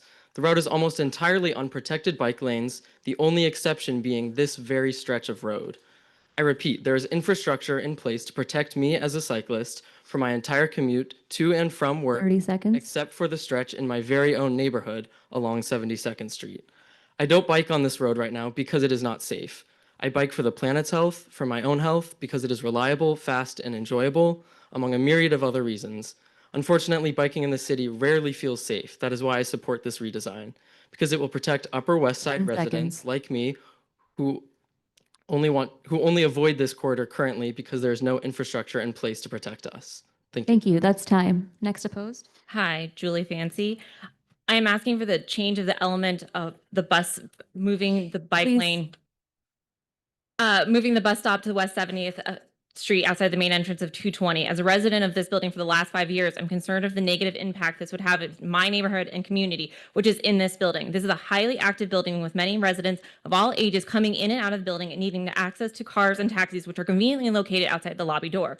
Having a bus stop would make the residents, and some of them with difficulty walking, have to go further out of their way. A bus would also add exhaust fumes into the lobby area of the building, which is space we utilize for events in the building to help create a 30 community seconds. within our space of units for over 400 spaces.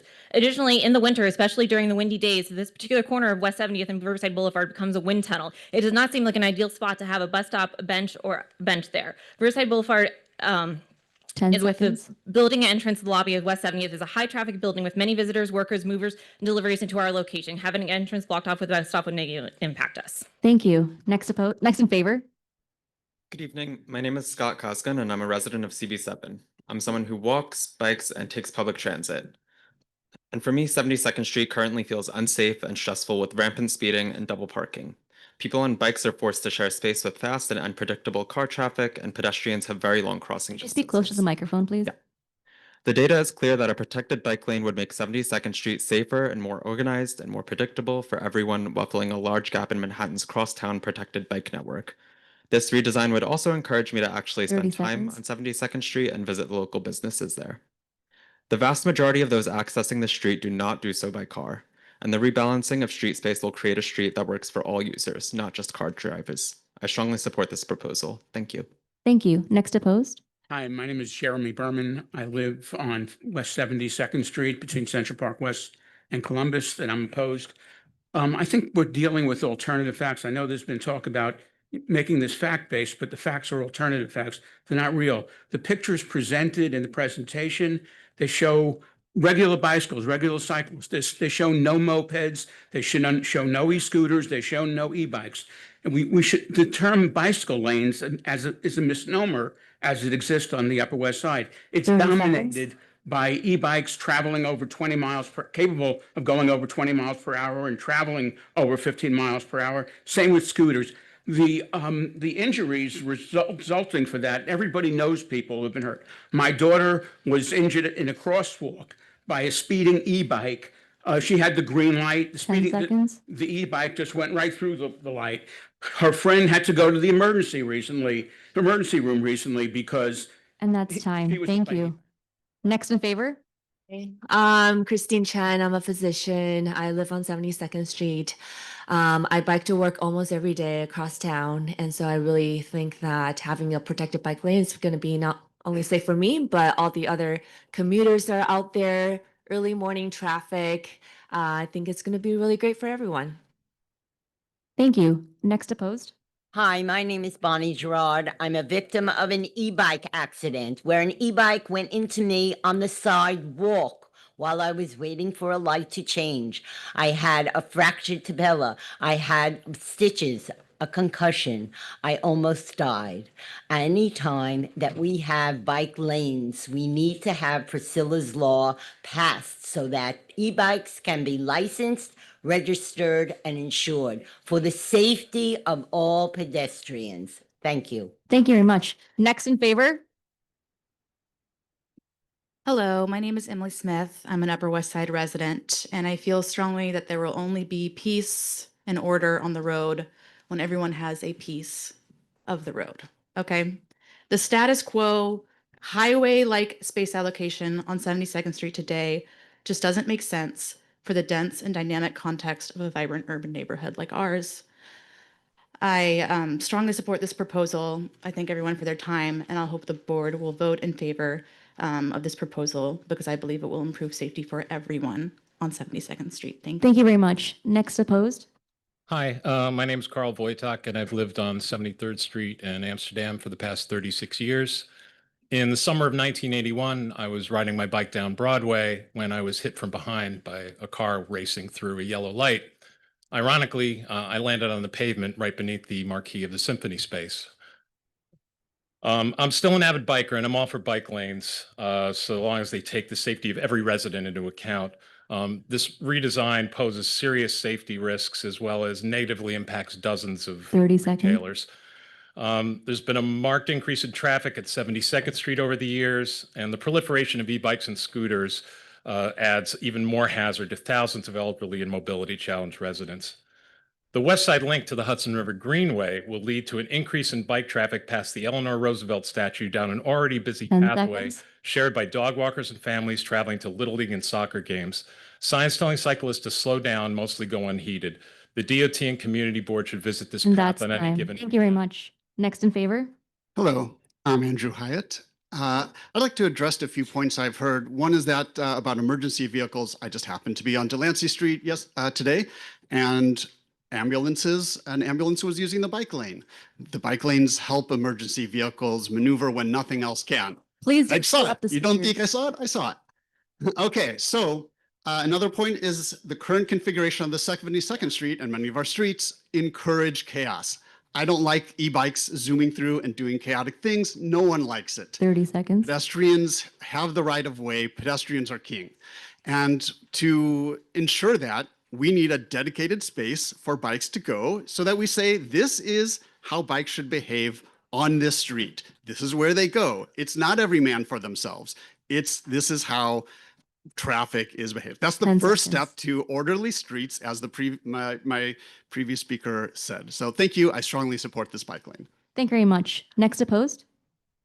Hi, my name is Peter Shaw. I live on 155 West 73rd Street. I vehemently oppose this bike lane because of one reason. It is going to hurt and kill people. You're creating a challenge. It's a very, very basic mathematical thing. You're creating a very big challenge for people to race across two lanes of bikes, and then all of a sudden, One second. Sorry, continue. I'd like my time back. Yes. Anyway, it's creating a challenge. It's creating a challenge for the police. I went to the police. I asked them. They said it's going to be challenged because 30 I just seconds. stood there and watched the police come down the street about 80 miles an hour when they have to go back uptown. They come down Columbus. They make a hard right. They hit 72nd Street. They zoom down to Amsterdam and they cut back uptown. The fire department does the same thing to go back to different calls. And that is going to screw up their timing with double parking. I looked at cars. From what you showed me earlier, 10 there's no seconds. room for them to do anything. They can do nothing.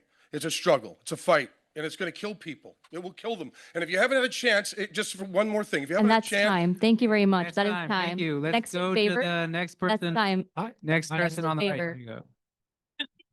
My name is John Noble. Please hold all applause. My name is John Noble, and I in favor of this proposal. I feel like that once you install protected bike lanes, you decrease the chaos, and every bike lane that is protected that has infrastructure on the other side of the bike lane on the street side shows that it's decreases crossing time for pedestrians and improves their safety.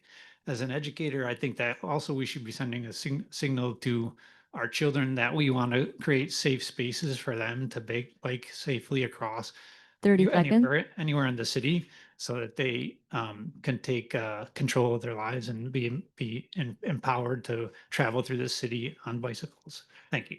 Thank you very much. Next opposed? Good evening. My name is David Kupferberg, member Passengers United and a Manhattan resident. I am not against bike lanes, but I don't like the misguided effort by the NYC DOT and the bike lobby to shove bike lanes down the throats of our communities. Bear in mind that, like most wide crosstown thoroughfares, West 72nd Street has a bus route, the M72. People, especially seniors, the blind, wheelchair bound, would have to cross this bike lane in order to access the new westbound bus stops. And if people who fall into one of these groups 30 is leaving seconds. the bus, if you think it is already dangerous to cross 72nd Street, try crossing in front of an active two-way bike lane. Before buses, people had to access the trolley in the middle of the street. It was dangerous then, it's dangerous now. Shame on the NYC DOT, and for those who favor the directional bike lanes, shame on you. Thank you very much. Next in favor, please hold all applause. Please hold all applause. Next in favor. My name is Jason Lowenhar. I've lived on the Upper West Side for over 30 years. Just two observations. When I'm functioning as a pedestrian, I find it so much safer to cross the street with a bike lane because I know where to look for the bikes. They're not just everywhere. And when I'm riding as a cyclist in a protected bike lane, I am a safer, better cyclist because I can look out for pedestrians and don't have to be turning around watching out for cars all the time. Please support this proposal. Thank you.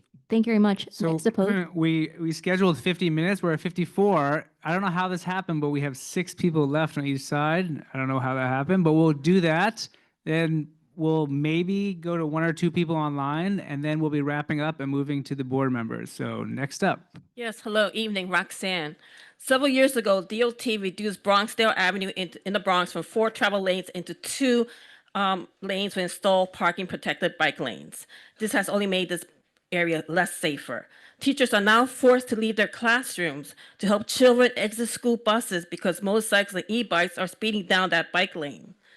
The lane reduction has also increased congestion. When cars and delivery trucks stop along the corridors, the 2 travel lanes are merged into 1 lane where opposite cars are driving on opposite direction on the same travel lane.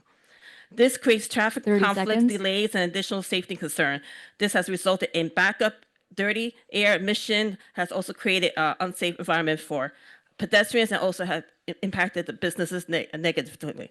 I'd like to go straight to that. Transportation is not for safety, but for their corporate donors, because they have used our community and infiltrated our community boards to go against the will of the people. And that's environmental injustice. Thank you for your time. Thank you very much. Next in favor, please hold all applause. Next in favor. Thank you. I'm Daniel Sutton.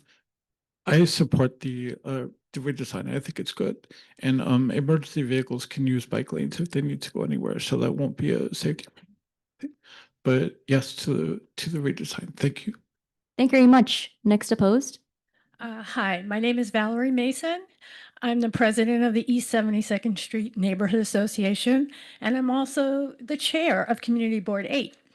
And I walked across the park today to be with you all. A couple of things I just want to say. Number one, in the slideshow, it said that you couldn't have a bike pairing. We have a bike pairing on the east side, right below 72nd Street, on 70 and 71st Street. That bike pairing has been in effect for 10 years when the DOT told us that there was really no good reason to have bike lanes on a main artery, which is 72nd Street. I just want to say, please, you're hearing in the audience tonight people who are not used to, people who are opposed to this bike lane, who are not used to coming to these meetings. You have people who want you to vote yes on this. They have nicely designed buttons. They're very organized. They're very well trained. And you need to take that into account when you're thinking about this tonight. I urge And that's you time. to Thank you listen very and much. vote no. Next in favor. Please hold all applause. Please hold all applause until the end. Please hold all applause. Hi, good evening. My name is Brian Oberman. I lived on the Upper West Side for 22 years. Referring to what people said earlier about ambulances. I did see an ambulance using a bike lane on 9th Avenue maybe 10 years ago, and I'm surprised they don't use it more often. Also, I just wanted to point out that in the past 5 years, 9 pedestrians have been killed in Community Board 7. Every single one was killed by a car or truck. An e-bike has never killed a pedestrian in CB7's recorded history. An e-bike has never killed a 30 child seconds. in the history of New York Please don't City. interrupt the speakers. I'm a cyclist. I'm also a pedestrian. I ride the bus. I ride the subway. I use 72nd Street more as a pedestrian than a cyclist, and I think it'll be safer when it's narrowed for make it easier to cross the street. Thank you. Thank you very much. Next opposed. Okay, and no more people join the lines. That's it. I see the last 2 gentlemen there. Okay, go for it. So my name is Charlton D'Souza. I'm the president of Passengers United. Okay, Valerie from EVSA, E-Vehicle Safety Alliance, was not allowed to come inside today. Why is that? And the 72nd Street bike lane, you know who that's going to benefit? Uber, Lyft, because all these people are lazy, all these young people, to get their food. All right? And for all you young people in this room, someday you're all going to get older, and guess what? The younger generation is going to screw you guys over. Okay? Karma's coming to all of you. Okay? That's what's going to happen. And it's a damn shame that you got people from Transalt bringing in people who don't live in the community to testify. That's wrong. And this is a fire hazard, what you guys did tonight, the way y'all set this up. It's a damn shame. It's a damn shame. And I hope people sue the city when they get hit by bikes. 10 seconds. The community board, too. All the community board members. It's a damn shame. Damn shame. Thank you. That's time. Please hold all applause. Next in favor. Hi, my name is Bill Amstutz. I've been living on the Upper West Side for 30 years, cycling all that time in all 5 boroughs. And I want to thank the community board for all the work you've done to make it safer during that time. I can tell you 30 years ago was not fun, and it was not, well, it was fun, but it was not safe to ride in New York. So I'm here to say thank you and support the 72nd Street lane. I will say on 71st, 30 seconds. the crosstown lane that was brought up earlier, that's not a protected lane. I've been over there. That's up some paint in the street, and that doesn't help us.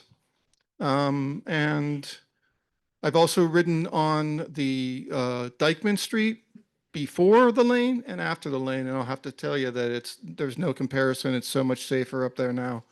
Thank you very much for all you do, and go Knicks. Thank you. Next opposed. Yeah, hi, my name's Cliff, and I've been to just about all these meetings. I work at Acker Wines on 72nd Street. Our business can be very impacted by this.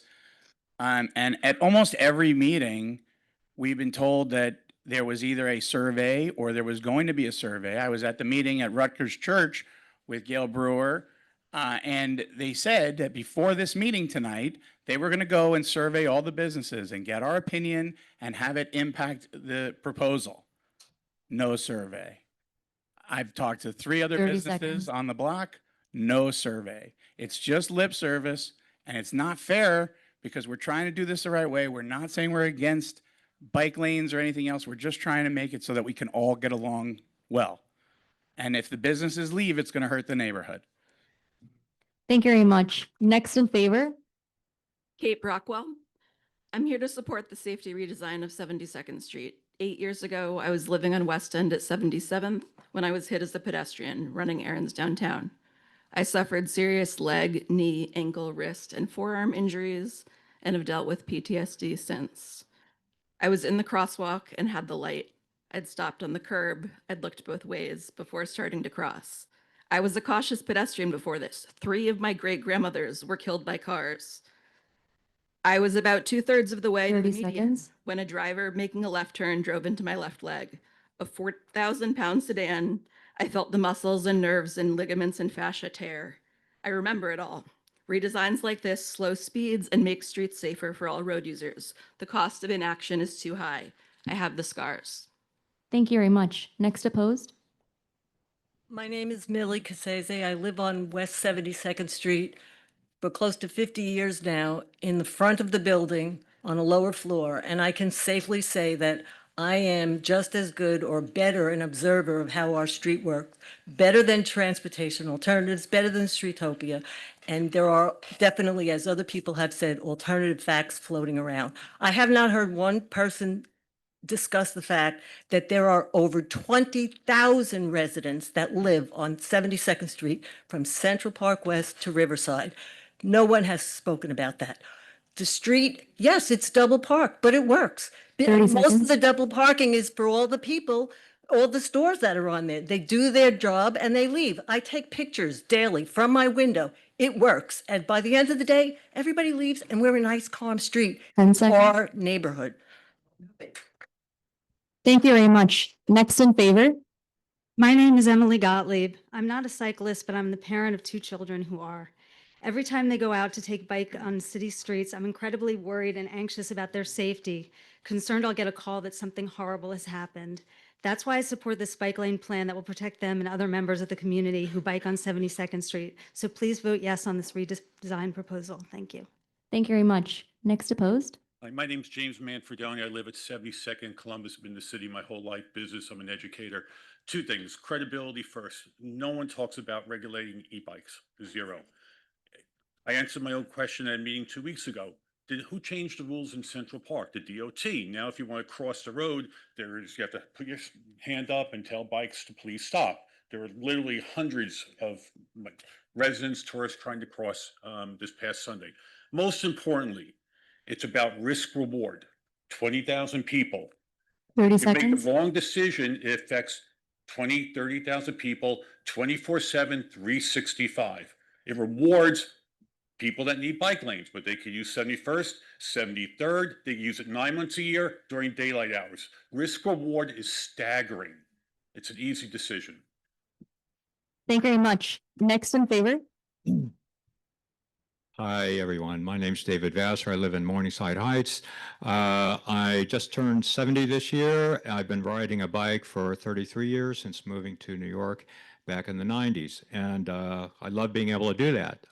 But as I get older, protected bike lanes become all the more crucial. I don't know how many neighbors I've spoken with in my co-op complex at Morningside Gardens who said they would love to bike in the city, but it's just way too dangerous. So I really think protected bike lanes are 30 the way to seconds. go.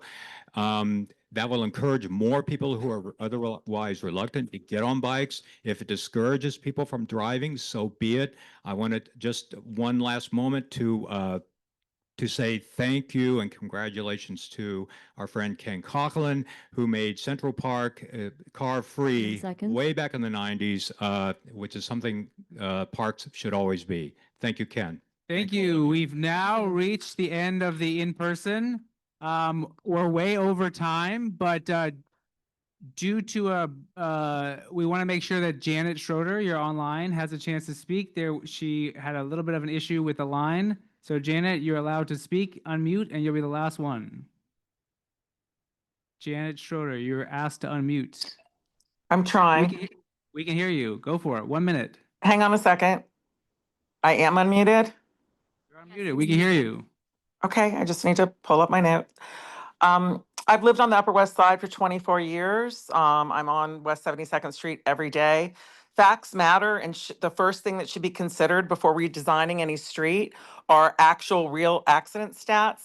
The DOT states there were 37 e-vehicle crashes with injuries in 2023 in all of New York City. In 2023 alone, we at EVSA gained 58 seriously injured victims by e-bikes. Police rarely report e-vehicle crashes because they're not there. The ambulance comes, takes them to the hospital. Only if you've been hit, you know how hard it is to obtain a police report. And these are facts.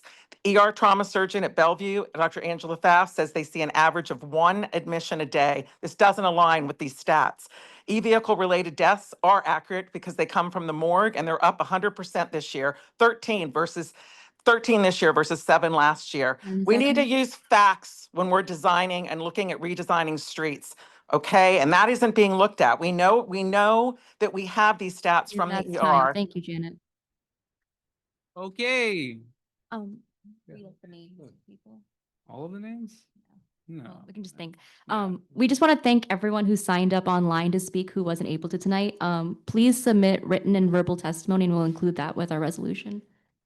Okay, I also want to read, I had sent all board members a whole list, documents, people, signatures, so please make sure to take a look on your phone. Also, one just came in today from Rita of the 72nd Street Block Association. So I promised her I'd read it out, and you know we love supporting the block associations. The West 72nd Street Block Association is working with the New York City DOT, our local elected officials, residents, local businesses, Community Board 7, and other stakeholders to ensure that we meet the needs of all constituents. Our goal is to ensure that West 72nd Street can be a safe and inclusive corridor for all. We suggest that this much-needed investment in our community We support this much-needed investment in our community and urge CB7 and DOT to incorporate feedback received at recent meetings and at the upcoming walkthroughs into the final street design.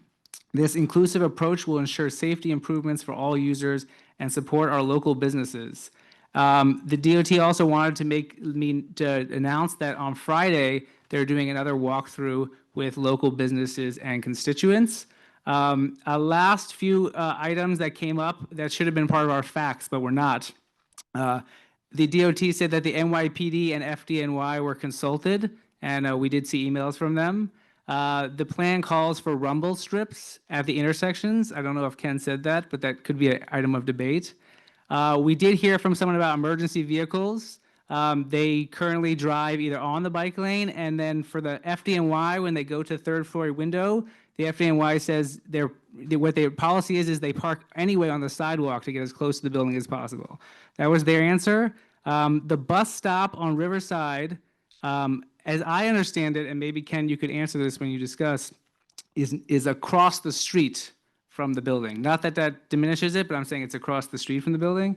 And lastly, there was a question about why does it have to go down Riverside?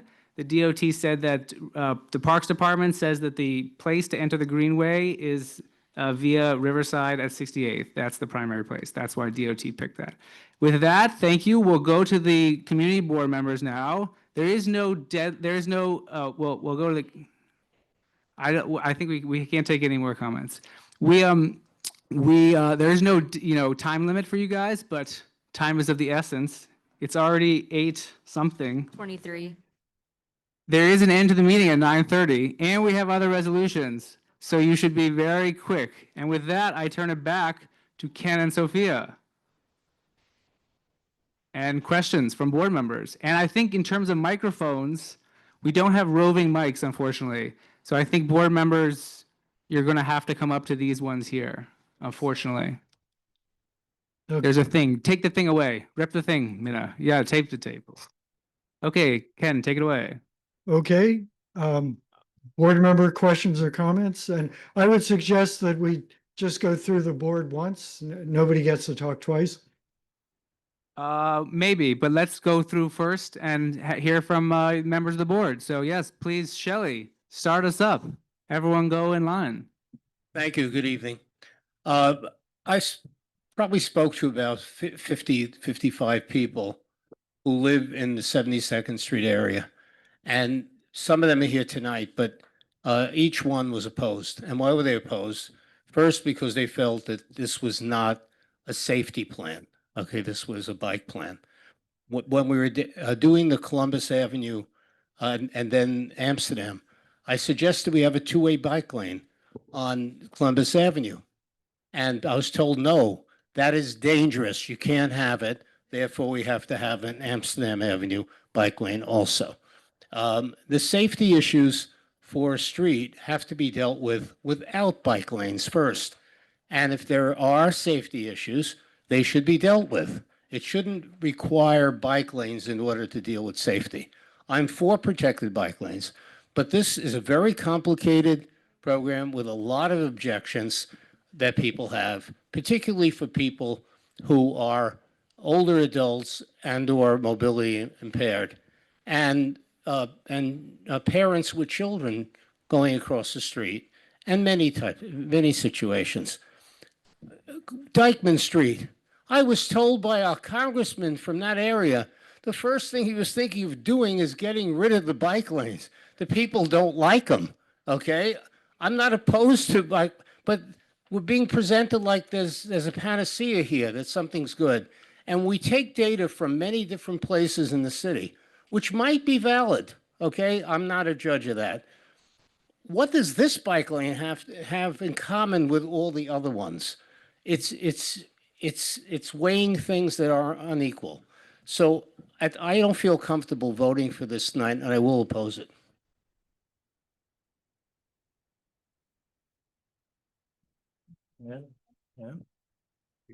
Hi, I just wanted to say we've heard a lot from both sides. So my goal was to come up with something that hasn't been said yet, and I've come up with something. There are statistics showing, and we've heard about them a lot tonight, that this makes it safer, but they may not be right. So the point is, I was co-chair of the Transportation Committee when we originally requested this bike lane. That was 6 years ago. And DOT has worked on this for 6 years. So what I think is that we should give this a chance, and if it doesn't work, we could change it. Hopefully we will. Why not? The goal is no jeering. We've been hearing, and I'm hearing all the time about the difficulties of safety on the streets. This is something that has worked in other neighborhoods. Try it here. If it doesn't work, we'll fix it. To do nothing is unacceptable.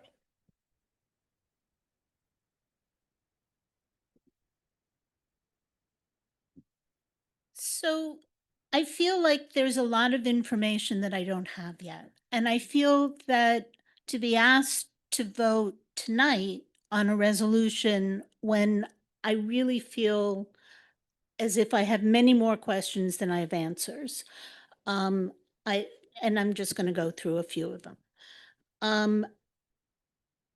There are a lot of pictures of the area between Broadway and Columbus, or Amsterdam and Columbus, whatever you want to call that intersection.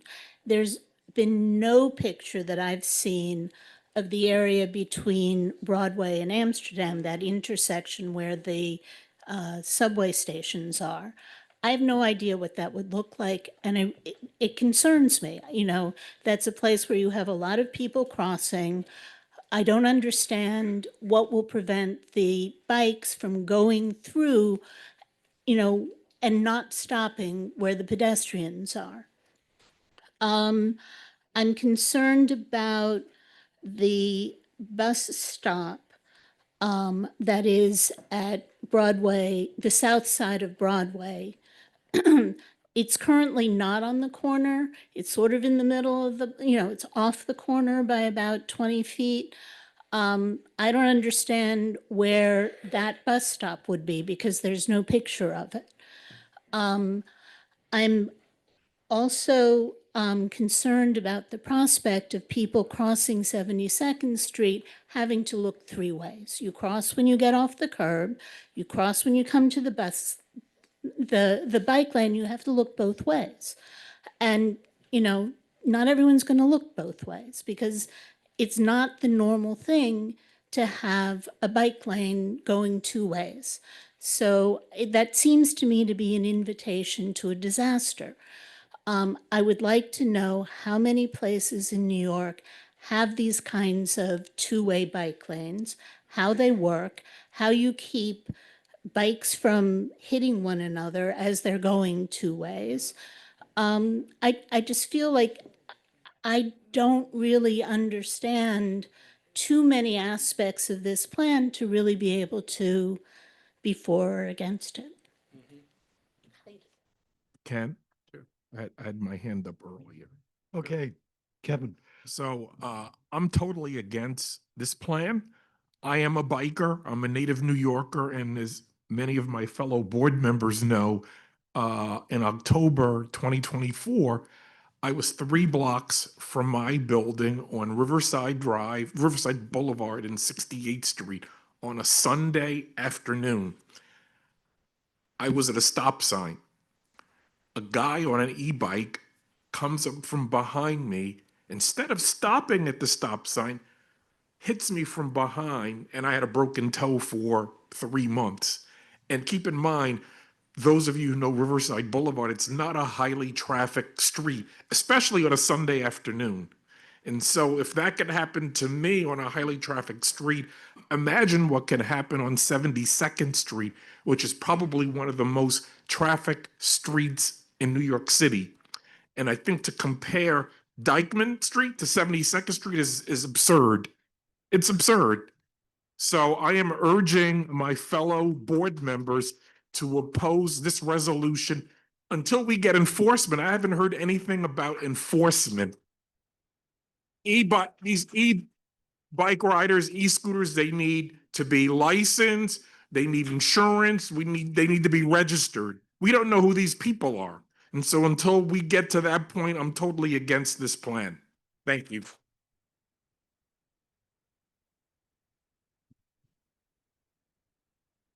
Oh, well, I got beat to this, so I'll just start quickly. Nixon 4. Let's make that clear. New member. Introduce yourself. My name is Austin. I born in the neighborhood in 2002, and I joined the board as of yesterday. So, so I actually I wanted to tell a quick story. I got my master's last year, and I took a class in Amsterdam. And the bike union, Fietsverbond, made a point. They licensed half of their e-bikes. So what they did is they treated everything that went below 15 miles an hour as a normal bicycle and everything above that as a speed pedelec or a fat bike, as you will. And I thought, wait, this is a town 50 years of promoting the gold standard of bike infrastructure. But then I also thought to myself, that's why they regulated them. It's the gold standard of bike infrastructure. What I was writing through was 50 years of best urban planning practices, policy planning, advocacy. And they made the point that when they were going and considering this legislation, they had many critiques and concerns, but the one thing that they did not do was they did not stop continuing to expand their bike infrastructure and continuing to accommodate and proliferate the bike lanes and the infrastructure and the charging. And I feel like Amsterdam is a model that I think we can expect. We can be realistic, but we can also expect our government, expect our DOT, or expect our community board to walk and chew bubblegum at the same time. Mike Flynn could walk into this room and say, hey, I'm going to put a protected bike lane on every single street on the Upper West Side.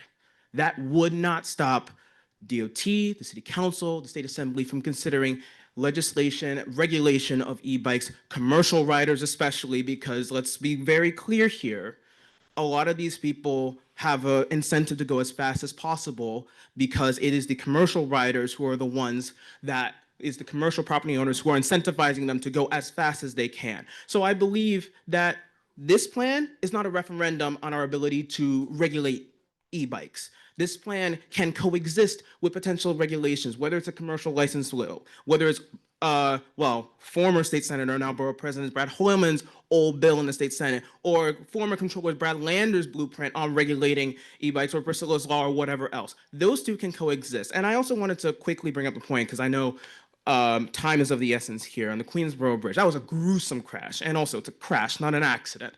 One thing that hasn't been mentioned is that a lot of the e-micromobility is straight up illegal. And it was never legal. That scooter can go 53 miles per hour. No e-bike, e-scooter, the legal e-scooter limit is 15, not 50. So you're not even talking about licensing. Licensing doesn't fix that because those things need to be off our streets to begin with. Anything that goes over 20 miles an hour should not be on the streets or the bike lane to begin with. So I think we need to also have a conversation alongside expanding infrastructure, alongside regulating our delivery companies, getting those fastest, largest.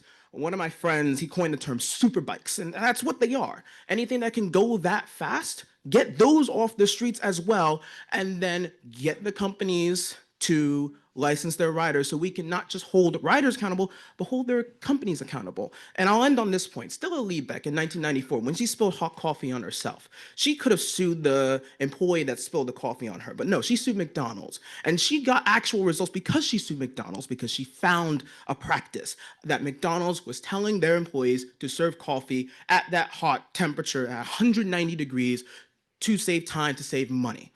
And then when she went over to McDonald's, she changed the practice and saved so many lives. Go after the companies because they are the ones perpetuating and encouraging these habits. Thank you. Hi.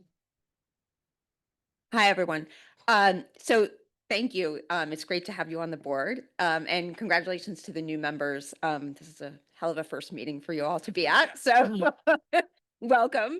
I am actually the former chair of Community Board 7 and presided over a number of the bike lanes that got put in place in this neighborhood over the last 10 or 15 years. So we have seen a lot of debate. In accordance to what we discussed tonight, I am actually changing the vote that I had at committee to a no vote tonight for a variety of reasons. And I want to be clear why I'm doing that. The first thing I want to say is I appreciate our new board member citing some of the elected officials and things that they could do. I would like for everyone here tonight to acknowledge that I don't think any elected officials are here in the room tonight. And I think for an issue, regardless of what side you're on, for nobody to be here tonight to stand up and go on the record to voice their opinion about this issue, I think says a lot.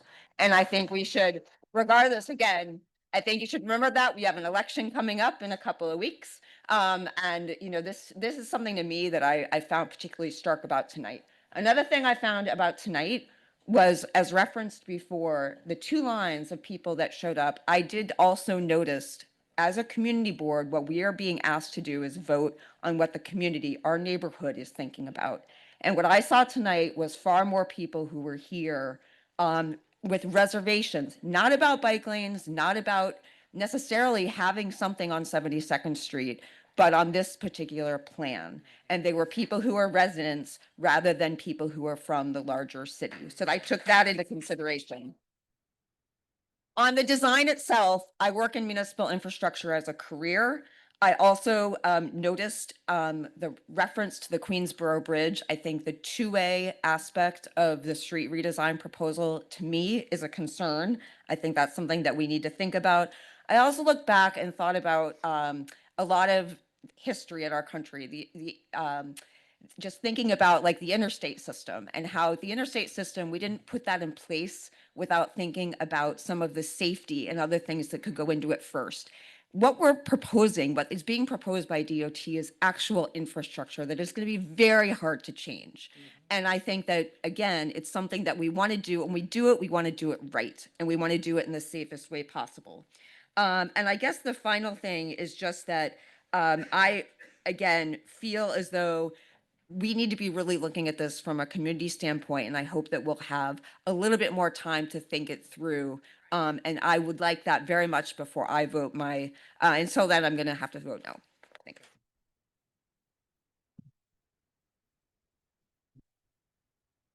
you. I appreciate what Austin had to say. I think it's incumbent on us to make sure the New York State legislation passes legislation to license e-bikes and whatever else, e-scooters, round things that hold people up. And they did not pass it this year. I think that is terrible. I hope they will pass it in the next session. I think we should push our electeds. I am going to vote in favor of this resolution. I think that it has some flaws, and I think that DOT will continue to work with the community to improve it. We've worked very hard for about 10 years. One of our top priorities was to have DOT evaluate doing a redesign on 72nd Street. And while it's not perfect, I think it's a tremendous improvement.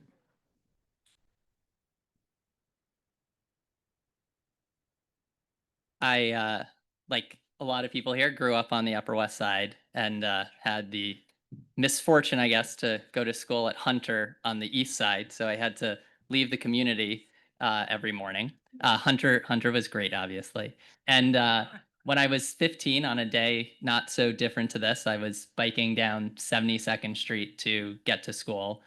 And a car that was parked in front of the Oliver Cromwell, just west of Central Park West, pulled out without looking and hit me.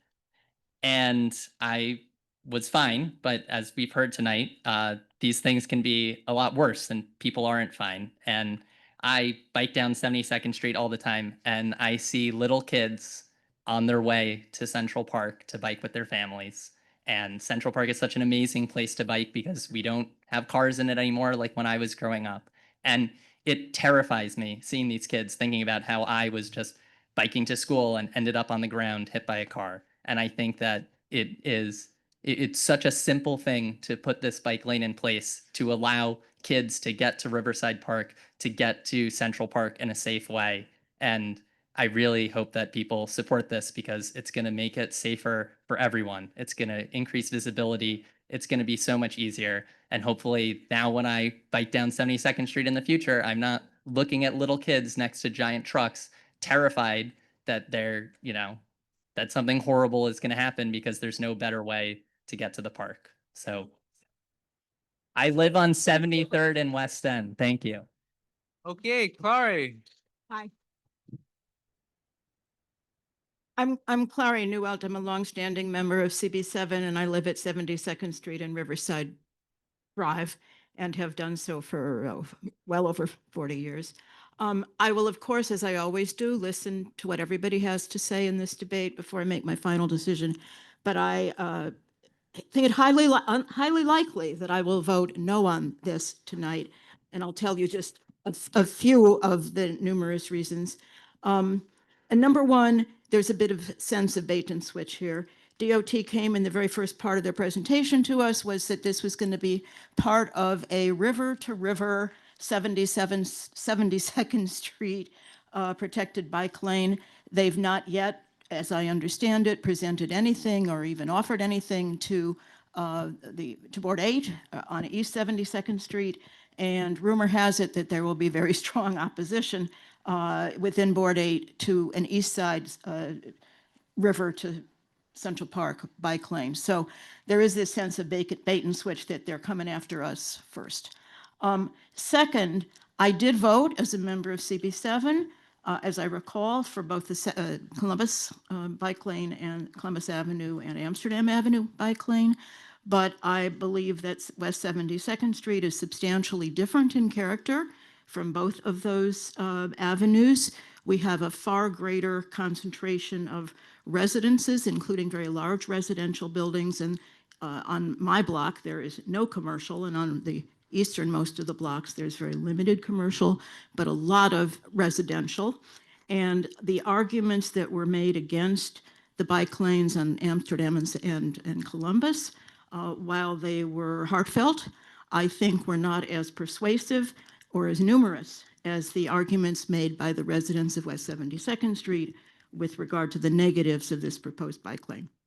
Third, while I am no longer a cyclist, I haven't been for a while, my husband, who's 78 years old, commutes to his office in Midtown almost every day of the year by city bike. He has almost 3,000 city bike rides. Most of them are commuting to his office. To get there, part of his ride every day is on West 72nd Street. He has told me many times that he does not use the bike lane on Central Park West because it is so dangerous, but he has never said, that he finds West 72nd Street particularly dangerous for biking. There certainly are obstacles. It's not necessarily fun, but he has not encouraged me in any way to vote in favor of this particular proposal. I think because both he and I believe that it will do nothing really for pedestrian or even cyclist safety on 72nd Street. The final reason I'm going to give, and there are more as well, is that at our particular corner, and there's just been a short discussion of it or reference to it tonight, we have a particular situation of massive, many times per day, all week, all year, double and triple parking by short term, but many, many, many, many, as one of my neighbors documented, and we've got the photos, by people who are using the Islamic Cultural Center there. This is not to demonize them in any way, nor to demonize the police, who over the many decades this has been happening, never, ever, ever, ever do an enforcement about that double parking. And the statement earlier that the police are going to change their enforcement pattern was entirely not credible. Maybe the police will do enforcement with regard to e-bikes. I doubt that too, but I have every reason to believe, based on decades, that they will not do enforcement of the double and triple parking at our corner. The result of that and of other aspects that DOT is proposing to make changes on our corner will result, we believe, many of us who live there believe, will result in more danger to cyclists and more danger to pedestrians without doing anything favorable to either one of them in terms of safety. I was disappointed that the co-chairs of this committee did not ask DOT to look at those very site-specific issues and asking them to review issues that members of the community had raised. So I've sent my own comments to DOT and have not yet heard about them, but I hope the DOT will take those very, very mini site-specific issues into consideration, regardless of whether they do the bike lane in chief. Anyway, I think it's too much that we don't know, too many problems, too many issues to say yes tonight. Okay, let's keep going, but I want to say we have only 12 minutes left and then we have to vote and move on to the other one. So let's go to the rest of the people and then we'll go to Richard at the end. Okay, so as a proud member of this committee and a lifelong Upper West Sider, I've been riding bikes since I would argue most people that are alive in this room have been riding. I've rebuilt my bikes, I've been riding since the 1970s in this neighborhood. But I'll tell you, I have some real problems with this plan. And it's not that I haven't really thought deeply about it and I care about a lot of people and I have a lot of respect For our Transalt members, the Streetopia, Open Plans, these are great, meaningfully caring people. But I think in this instance, they may have some of these things wrong. I will tell you, I do think it is absolutely disrespectful and suspect that DOT is not here tonight. And I like them. Colleen, our rep, is a fantastic person, and Danielle, but they're not here. That speaks volumes to me. That speaks that they can't handle the opposition because, dare I use the quote, can they handle the truth? I don't know. But they're Just, not just here. to interrupt you, she's online. Okay, Their, well- their policy, which is on their website, is that they don't show up at full board meetings. But okay, I just Okay, just, well, you shouldn't insult Colleen them. knows me and I care about her, but she's not physically here. Understood. Thank you for answering that. I think that we're doing things, shall I say, bass-ackward. To give you an example, we deregulated or legalized cannabis years ago, which was, I think, a good idea. But we did nothing about enforcement, and what happened? We had 5,000 illegal cannabis stores, and it was a mess for years. We did it in reverse. We have passed now twice resolutions on this board calling for the registration and insurance of e-bikes. That would provide insurance for people that are victims of crashes as well as the cyclists themselves. And also, as my colleague Jay pointed out, it would also avail people that are hit by a vehicle that was otherwise supposed to have been registered and insured, a part of a fund or corporation, and they can actually collect on it. So there's a lot of reasons. We didn't do that yet. And I think that should be done first before we add more. That's another thing. I'm concerned about the conflicts that are going to happen between everybody that's embarking and disembarking on the buses that are stopping every day. One other thing that was not mentioned, it wasn't clear, it seems buried. This plan, if I understand it, correct me if I have my facts wrong, is removing all metered parking on West 72nd Street for non-commercial vehicles. False. What's that? I said false. That You is said false? correct you if you're wrong. Yes. Okay, false. so it is a remove. I was told. Okay, okay, so there are metered parking that would be not that are being removed. There's some that are being removed and a lot that are being added as requests for the businesses Okay. from Columbus to Central Park West, as well as in Riverside. I stand corrected if that was. So I do feel that we're rushing this. Look, you want to know? Talk about the facts. The 72nd Street Block Association did a survey. 59% opposed. 38% in favor of this. Our CB7 did a survey. 696 people responded. 55% opposed it. 45% in favor. Do those numbers speak volumes? I think so. So I think all this is meaningful. I was hoping that we would have more of a chance to review this and that there would be some redesigns that really could address more of the people's questions and concerns. I don't feel in good conscience I can vote for this tonight. Thank you. Eric. Hello. Keep it snappy. I will. Hello, my name is Eric Schmidt. I'm on the Transportation Committee. I want to thank everyone who has spoken tonight, especially those who have been injured or lost someone to a car or bike accident. I've heard a few people bring up enforcement, and I actually think both sides would agree we need the laws we already have enforced to help keep people safe. I do not have a bike. I do not have a car. I am just a pedestrian. I am equally annoyed by both car owners and bike owners in my daily life. I have listened to and considered both sides of this issue, and I support the resolution. My main reason is lived experience. I have seen the before and after of streets that have added bike lanes with my own eyes, and they have improved. They are more pleasant to visit. They usually end up having trees added, which generally makes the street, block, neighborhood, and community better. I can't speak for everyone, and maybe I'm in the minority here, but I'm more likely to visit streets with bike lanes and spend money at the businesses there. Do you have size 13s? You do? Okay, I can rarely find them. I'll be by soon. Perfect. I'm there. In general, when these proposals come up, it seems like there's first backlash to the bike lanes, but then after it gets put in, people are usually like, wow, this is better. Or they just feel it didn't really affect their life one way or another. Thank you, and go Knicks.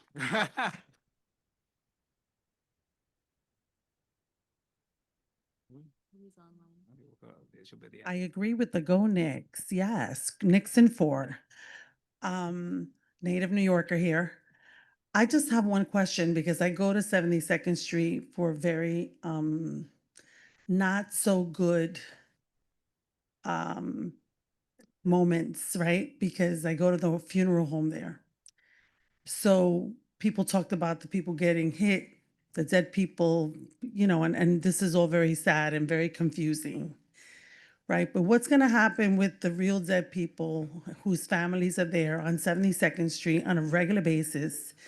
If there wasn't a survey for the businesses, what's going to happen with Ortiz Funeral Home and all of the dead people? And when they have to bring the casket into the funeral home and bring it out of the funeral home? And what's going to, how's that going to impact traffic? And were any provisions made, any conversations with the ownership of the funeral home or the management? That's my question. Thank you. Yeah, I think they did discuss DOT, the funeral home, as a few of the other ones. And again, they said that they will stop and load in the, adjacent part with the parking. And that's why part of the reason why they've removed this is now commercial parking. So that was their answer about the Ortiz funeral home. Okay, great. Mr. Adolph. Yes, sir. First of all, unlike my colleague Adam, who said he grew up on the Upper West Side, I didn't, but I grew old on the Upper West Side.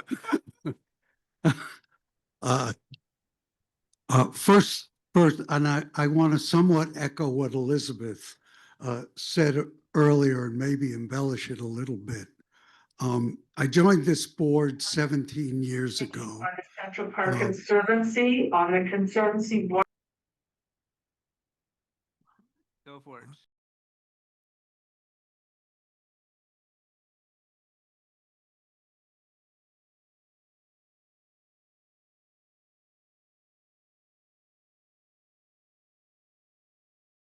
Back to a community that I've spent most of my adult life on. And it's that community that I think we have an obligation to represent. A month ago, we passed for the second time in 4.5 years a resolution calling for the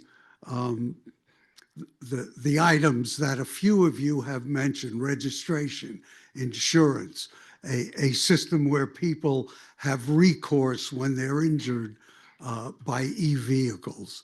And I was very proud of that. And it passed overwhelmingly, and it represented the majority of the opinion of our community.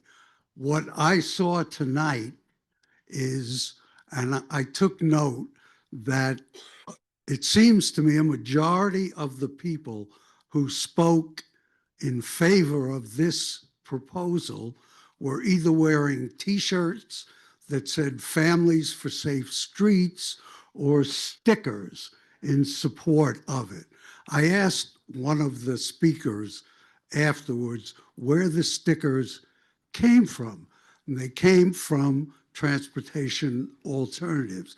And let me be clear, Transportation Alternatives, Streetopia, and Families for Safe Streets are all the same. The latter two are housed, funded, and staffed by Transportation Alternatives, but that organization, like any organization, has a right to their opinions, a right to their agenda, and a right to free speech. But it's our job to represent the people in our community. And our community is overwhelmingly concerned about this proposal based on what we've heard tonight. So I have my doubts about the efficacy of this particular plan. I have several concerns, most of which have been articulated, so I'm not going to repeat them. But the fact is that I want to, as a member of the community board, I want to represent the community. The community has serious concerns about this plan. The community is not convinced that this plan is going to increase safety. We've seen other changes, as one of the gentlemen testified, that hasn't changed a thing. Things in the park, things on West End Avenue, things on Central Park West. Yeah, we gotta go.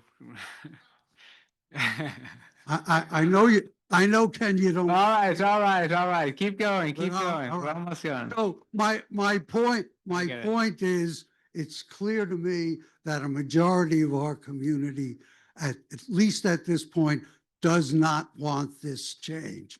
So I'm going to vote against it, like so many of my colleagues. Okay, let's go, Jamie. Let's be quicker though. We really have other things to do. 30 minutes left. Worried about. First of all, I have to take a few seconds of my time to echo what Henry said earlier. I don't know if he's still here. I really wish and hope that we can, when we hit these kinds of issues in the future, engage in a civil, collaborative, community-focused conversation, even when we disagree. Okay, that being said, I will now say my piece. I'm going to try not to repeat what's been said by anyone else, and return to where Ken began this conversation with the history, as I know it, of this proposal, which seems to be a done deal from DOT. It came first to my attention when I was co-chairing with Elizabeth the Transportation Committee, on which I still currently sit. I now chair Public Safety, a task force. And when they came to us then, DOT, and hello, Colleen, it was presented to us as a river-to-river bike lane proposal that would be a one-way bike lane on one side, one way on the other side of the street to get us from the east side to the west side and vice versa. And by the way, I was all for it. But I grew up biking in Central Park with my parents, native New Yorker, the whole bit. Then they pulled the plan, and fast forward, came back to the committee. Elizabeth and I were no longer co-chairing. Ken and Sophia were co-chairing. The east side was no longer a part of the conversation, and it was simply a Riverside to Central Park bilateral bike lane, which is a completely different urban structure. I'm not an urban planner, but many of you apparently are. Different and far more controversial plan that seemed to be a done deal. I bring that up because that is why I will be voting against it. Procedural process reasons more than the plan itself. I do want to say, though, one other thing. Other cities can be instructive. And by the way, Austin, thank you so much for joining this board. Because I remember when you came to public safety to share with us everything you learned in Amsterdam and other parts of the world. And I think we can learn from other cities. I spend a lot of time in San Francisco, where there is a very controversial and thorny bifurcated plan on, it's there now, it's a lane on Valencia Avenue. And they have had, it's been scrapped. The current plan still requires complex adjustments, relocation of loading zones, readjusting mid-block access. There have been accidents. I'm a cyclist. I love the bike lane, but I want us to get our heads ahead of the process, not have to reverse course after the plan goes in. Several people have raised infrastructure and urban planning, such as Amsterdam. Street redesign can save lives. The question is whether this plan will save lives. We should applaud the efforts to make 72nd Street safer, but with a collaborative, thoughtful plan. The last thing, collaborative and thoughtful plan. The last thing I'm going to say is if there's a walkthrough on Friday, why are we voting on this plan tonight? Let's keep. Thank you. Wait, okay, let's keep going. We're really running out of time. So, okay, go for it. Hi, everyone. I'm Sophia. I'm co-chair of the Transportation Committee. I just want to clarify a couple things and hopefully say things that haven't already been said. Okay, so in terms of there's been criticism that there hasn't been enough community outreach. And DOT actually outreached to 89 businesses on 72nd Street. They talked to 85 high density. Please don't interrupt the speakers. Shh, keep going, Sophia. Just speak louder. 5 high density residential buildings. Some board members said that they're surprised that politicians are not here. I'm an urban planner and I work with politicians on street design. I'm not surprised at all. This is a community session. They're waiting to see what is discussed and what we decide, and then they'll come out with their opinion. So that does not surprise me. I've also heard that we're rushing this. We asked for this resolution 6 years ago. We got a thorough presentation from DOT in April, and we actually delayed this meeting by an extra month so we could get extra community input. I also just want to address that I find it very dismissive when it said that everyone that is for it is represented by a third-party agency like Transportation Alternatives or Open Plans. I find that dismissive of their time. And I know that's not true. Not everybody is showing up with an agenda, even if they are, they're volunteering doing that. But the other side also has an organization representing them, the EVSA, and that's totally fine. But just don't. Just keep going, Sophia. It's fine. It's fine. Everybody shows up with their time. Let's not be dismissive.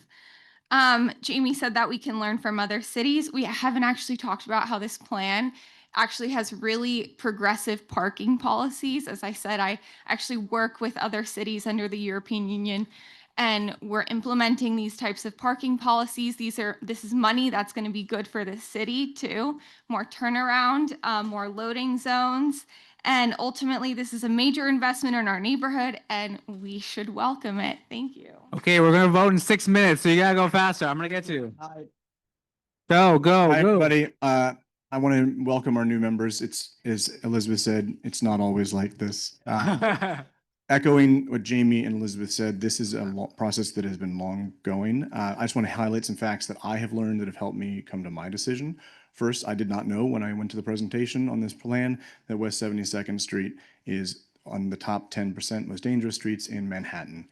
I think that it is, we all experience, many members, when you walk across 72nd Street at Amsterdam and Broadway, it is very scary and very dangerous. So let me address to you why I think that this particular plan will actually help address that. First, there are going to be shorter crossing distances for pedestrians. Every bus stop except one will have an 8-foot raised concrete barrier. We saw lots of photos of that. That means that the woman who spoke here, who got off a bus that didn't stop close enough to the curb and was scared by a bike, that will actually be addressed by this plan. Because this plan will say these buses will stop at raised areas where there will be pedestrian refuges excuse me, guys, come on. Guys, please. Seriously. Keep going. This is what is in this plan. I want to also say DOT has been very responsive. Since the first meeting in April, they went back to the drawing board and they changed a lot of the parking to address the business owners' concerns. For the business owners who need curb access, you're going to get it here. If you're on the south side, you are going to do nothing but benefit. So when someone comes here from Acro Merrill, which is on the south side, you're going to benefit. Why? Because there will be increased curb access, because there will be redesigned parking.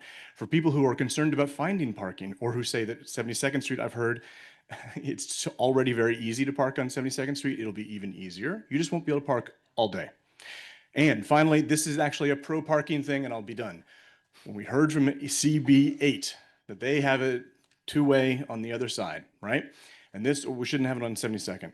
If you want to follow CB8's model and give up all of the parking that evidently CB8 was perfectly happy to do, that's what you can do. But DOT told us in this case that if they were going to redesign, do 2 different streets on 71st and 73rd, that would require them to take way more parking than they already have.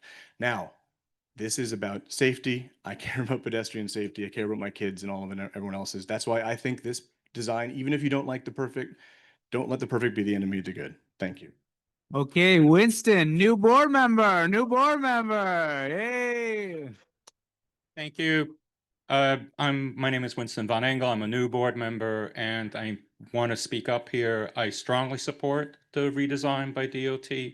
I am a biker. I live in this community. I use 72nd Street. I can see how this will be an improvement. I believe in the facts over emotion.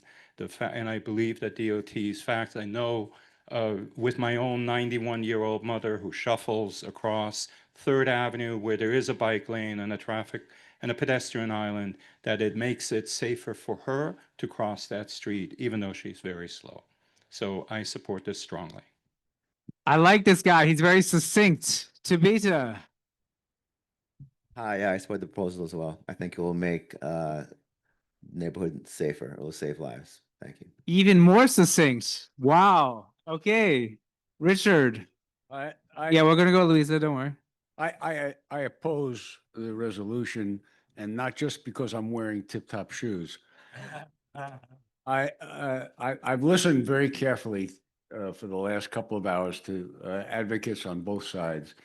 The advocates for the resolution seem to be concerned with bike safety, but have not, and for good reason, and some heart-rending reasons, feel very strongly about this. But I haven't heard any links between this plan and improvement of pedestrian safety.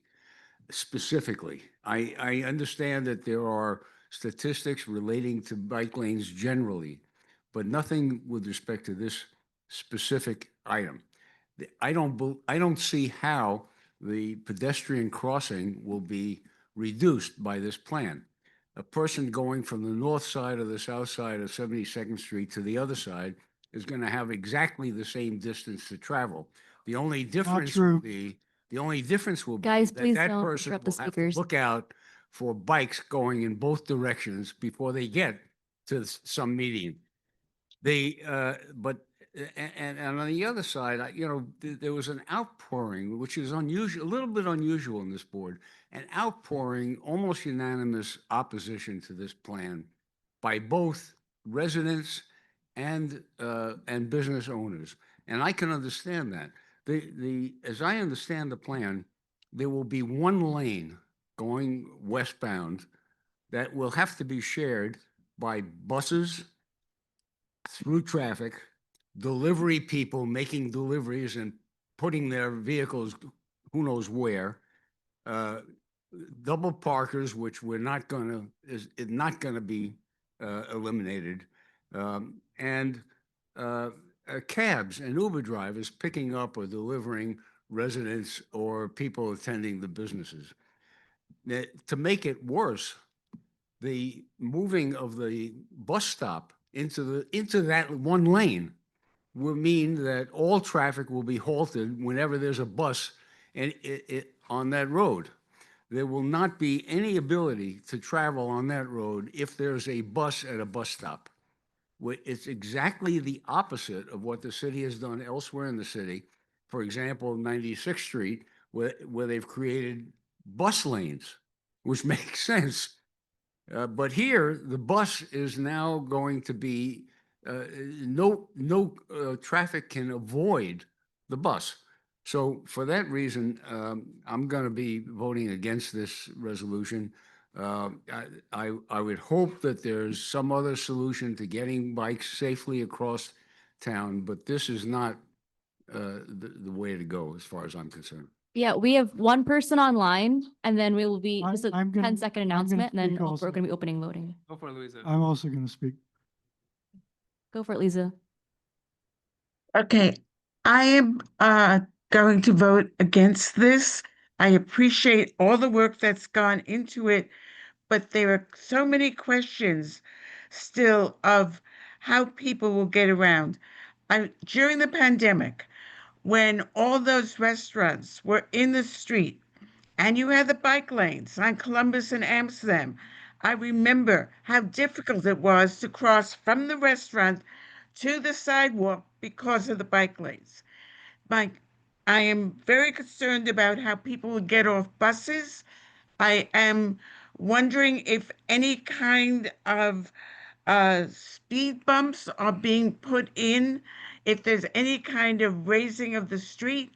I don't understand why the adjacent streets cannot be used for bus lanes, considering how crowded 72nd Street is. So I have all these questions, and I also appreciate how many people have come out and how many people are deeply affected by this. And I feel that we really have to reconsider and meet with DOT some more and try to pin them down on various things. I think it was Minna who talked about the area where Amsterdam and Broadway meet, where the subway stations are. We don't really have any plans, at least I haven't seen any, that go all the way from Riverside to Central Park West and show everything how it would work. We need that. We don't have enough information. All So right. unfortunately, I'm going to vote no.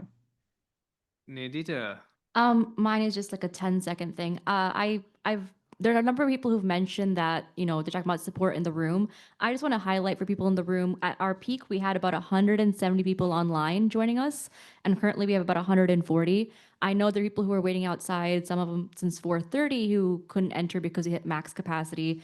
And I just want to acknowledge the people online who feel, people are only hearing the opinions of people in the room, regardless of what side of the issue you voted on. We truly appreciate you coming to the venue in person and trying to enter. We appreciate you joining us online. We appreciate your input. And again, we value any written and verbal testimony that you can submit through our form online. So for board members as well, please remember there's 170 people online listening as well. Thank you. Go ahead. Okay, right before Ken, I just want to say personally, I'll be voting yes for this resolution.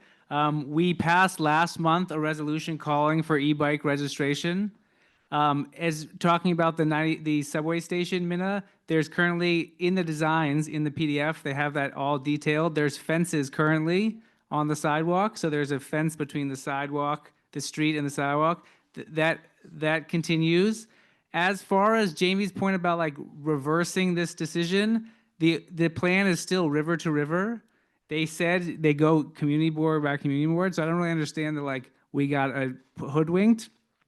I would say I hear people's concerns, and I've walked with many of you on 72nd Street. I hear the concerns about crossing the double bike lane. That's why I think, A, there are currently items in the design about rumble strips, and I would like to make potentially friendly amendments to say that we, call for further treatments, both rumble strips, both stoplights, both raised crosswalks, or other methods to make sure that all bikes must stop before hitting the the crossing.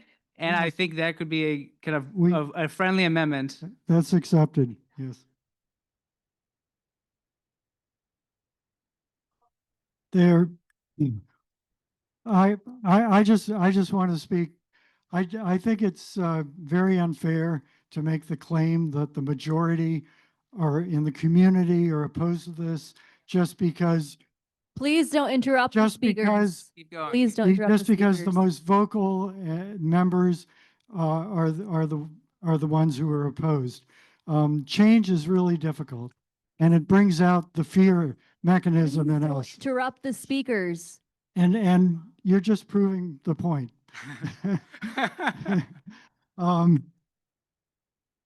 I think it's time to call the question. No, hang on. Ken, I just Hang want to on, highlight it's hang on. 9:17 and we have 4 resolutions Okay, total to vote on. I just want to say I've been on this board for 17 years. I've been through all the bike lane battles, every single one. It was a lot just like this. And people said businesses will suffer, safety will be compromised, especially for pedestrians, and there will be more congestion. And in every case, it proved to be unfounded. So, and within 2 months, nobody could remember what the street looked like, and they loved the way it was. So this is. Okay, call the question. Question has been called. Okay, voting is now open. Clary, what was your?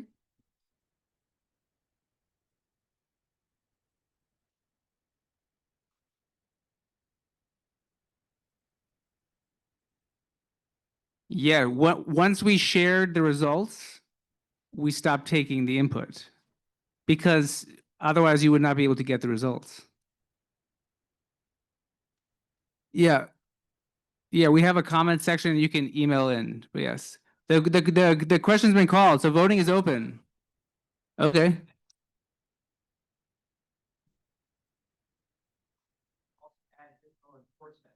Okay, is that acceptable?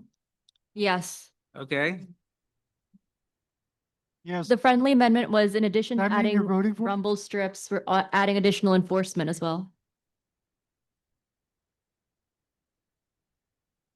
Yeah, voting is open. I'll share the screen once the results are in to not influence other people. Okay, get your votes in, and if you're having trouble voting, please raise your hand so I can assist you.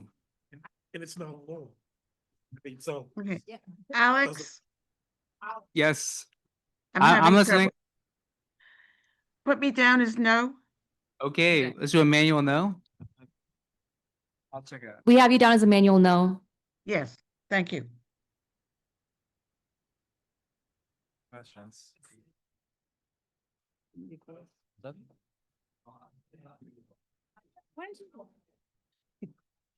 You're up next.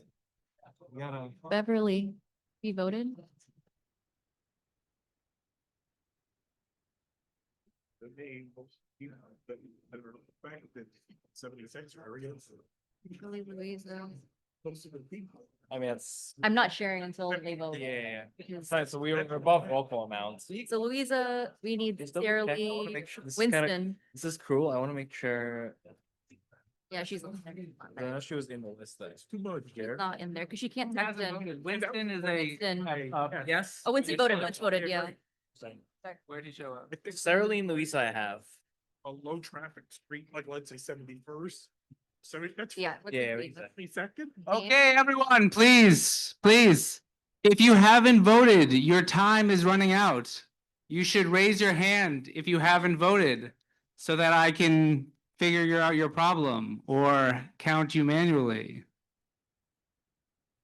The current vote is Nandita sharing her screen.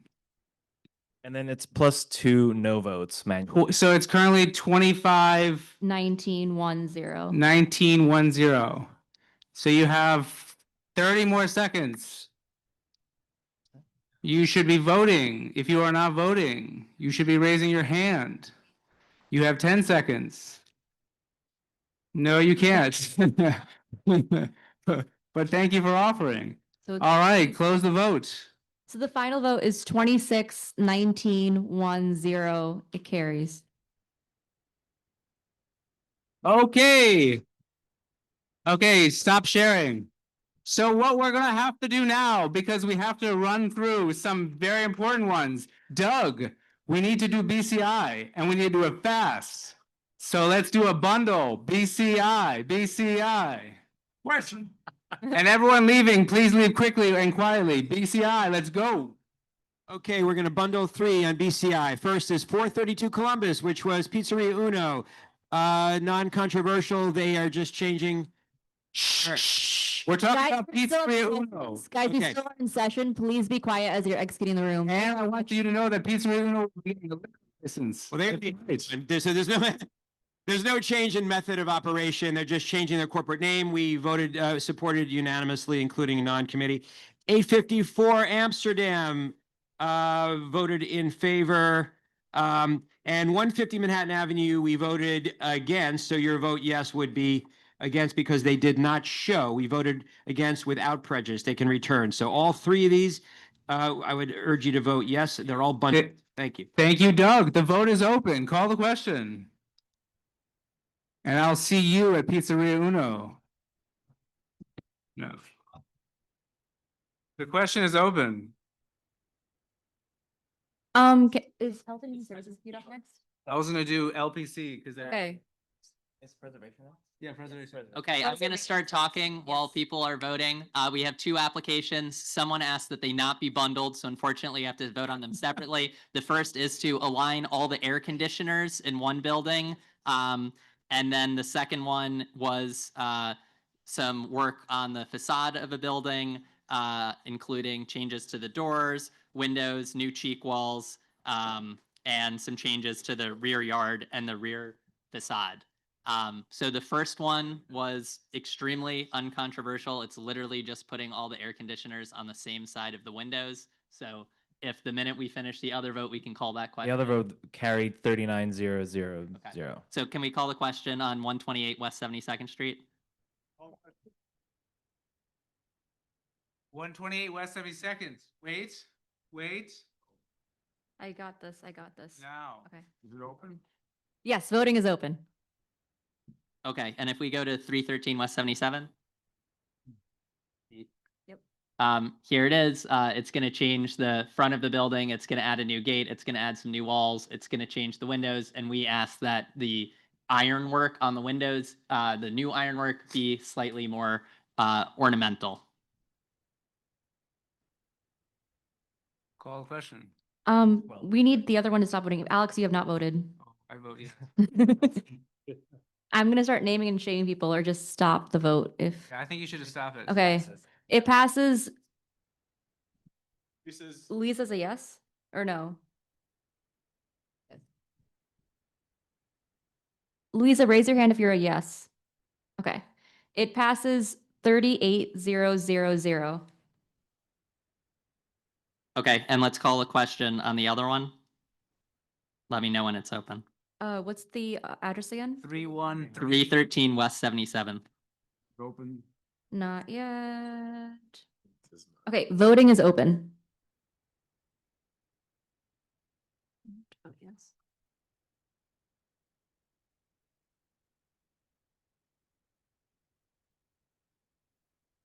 So I will tell you, we have a problem in that we have 5 minutes left, but we have a good parks resolution that we should vote on.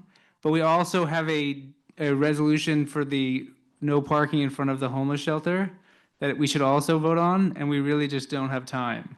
And I don't want to be seen as just rushing things.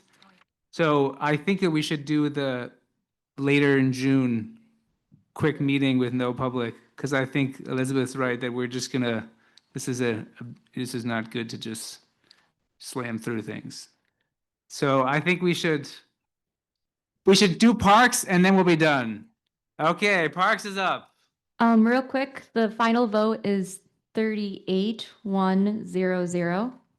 And I'm sharing my screen with the beautiful parks presentation. The resolution is about the rehabilitation and the restoration of the conservatory water. It includes the boat basin, surrounding landscape, and the curb boathouse.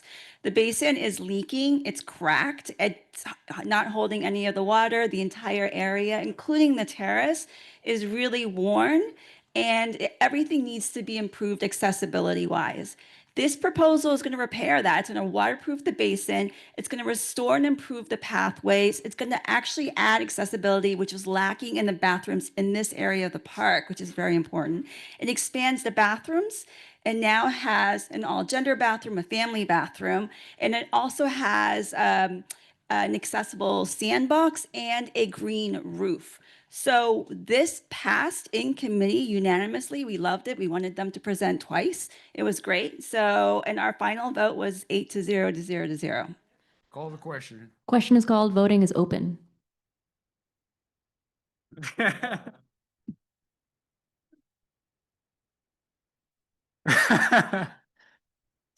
Great new board member. I like the chatter. 10 out of 10. All right. Louisa votes yes. All right, well, we'll follow up, Jessie and I, on the meeting for the end of this month. I'm sorry that we have to do it, but I don't think we have enough time to continue properly. So a motion to dismiss. Okay, thank you. And thanks- The parks vote carries 42,000. And thank you all new members, and we are, usually our meetings are great, so please come back. Great job. Thank Great you. job. We tried our best.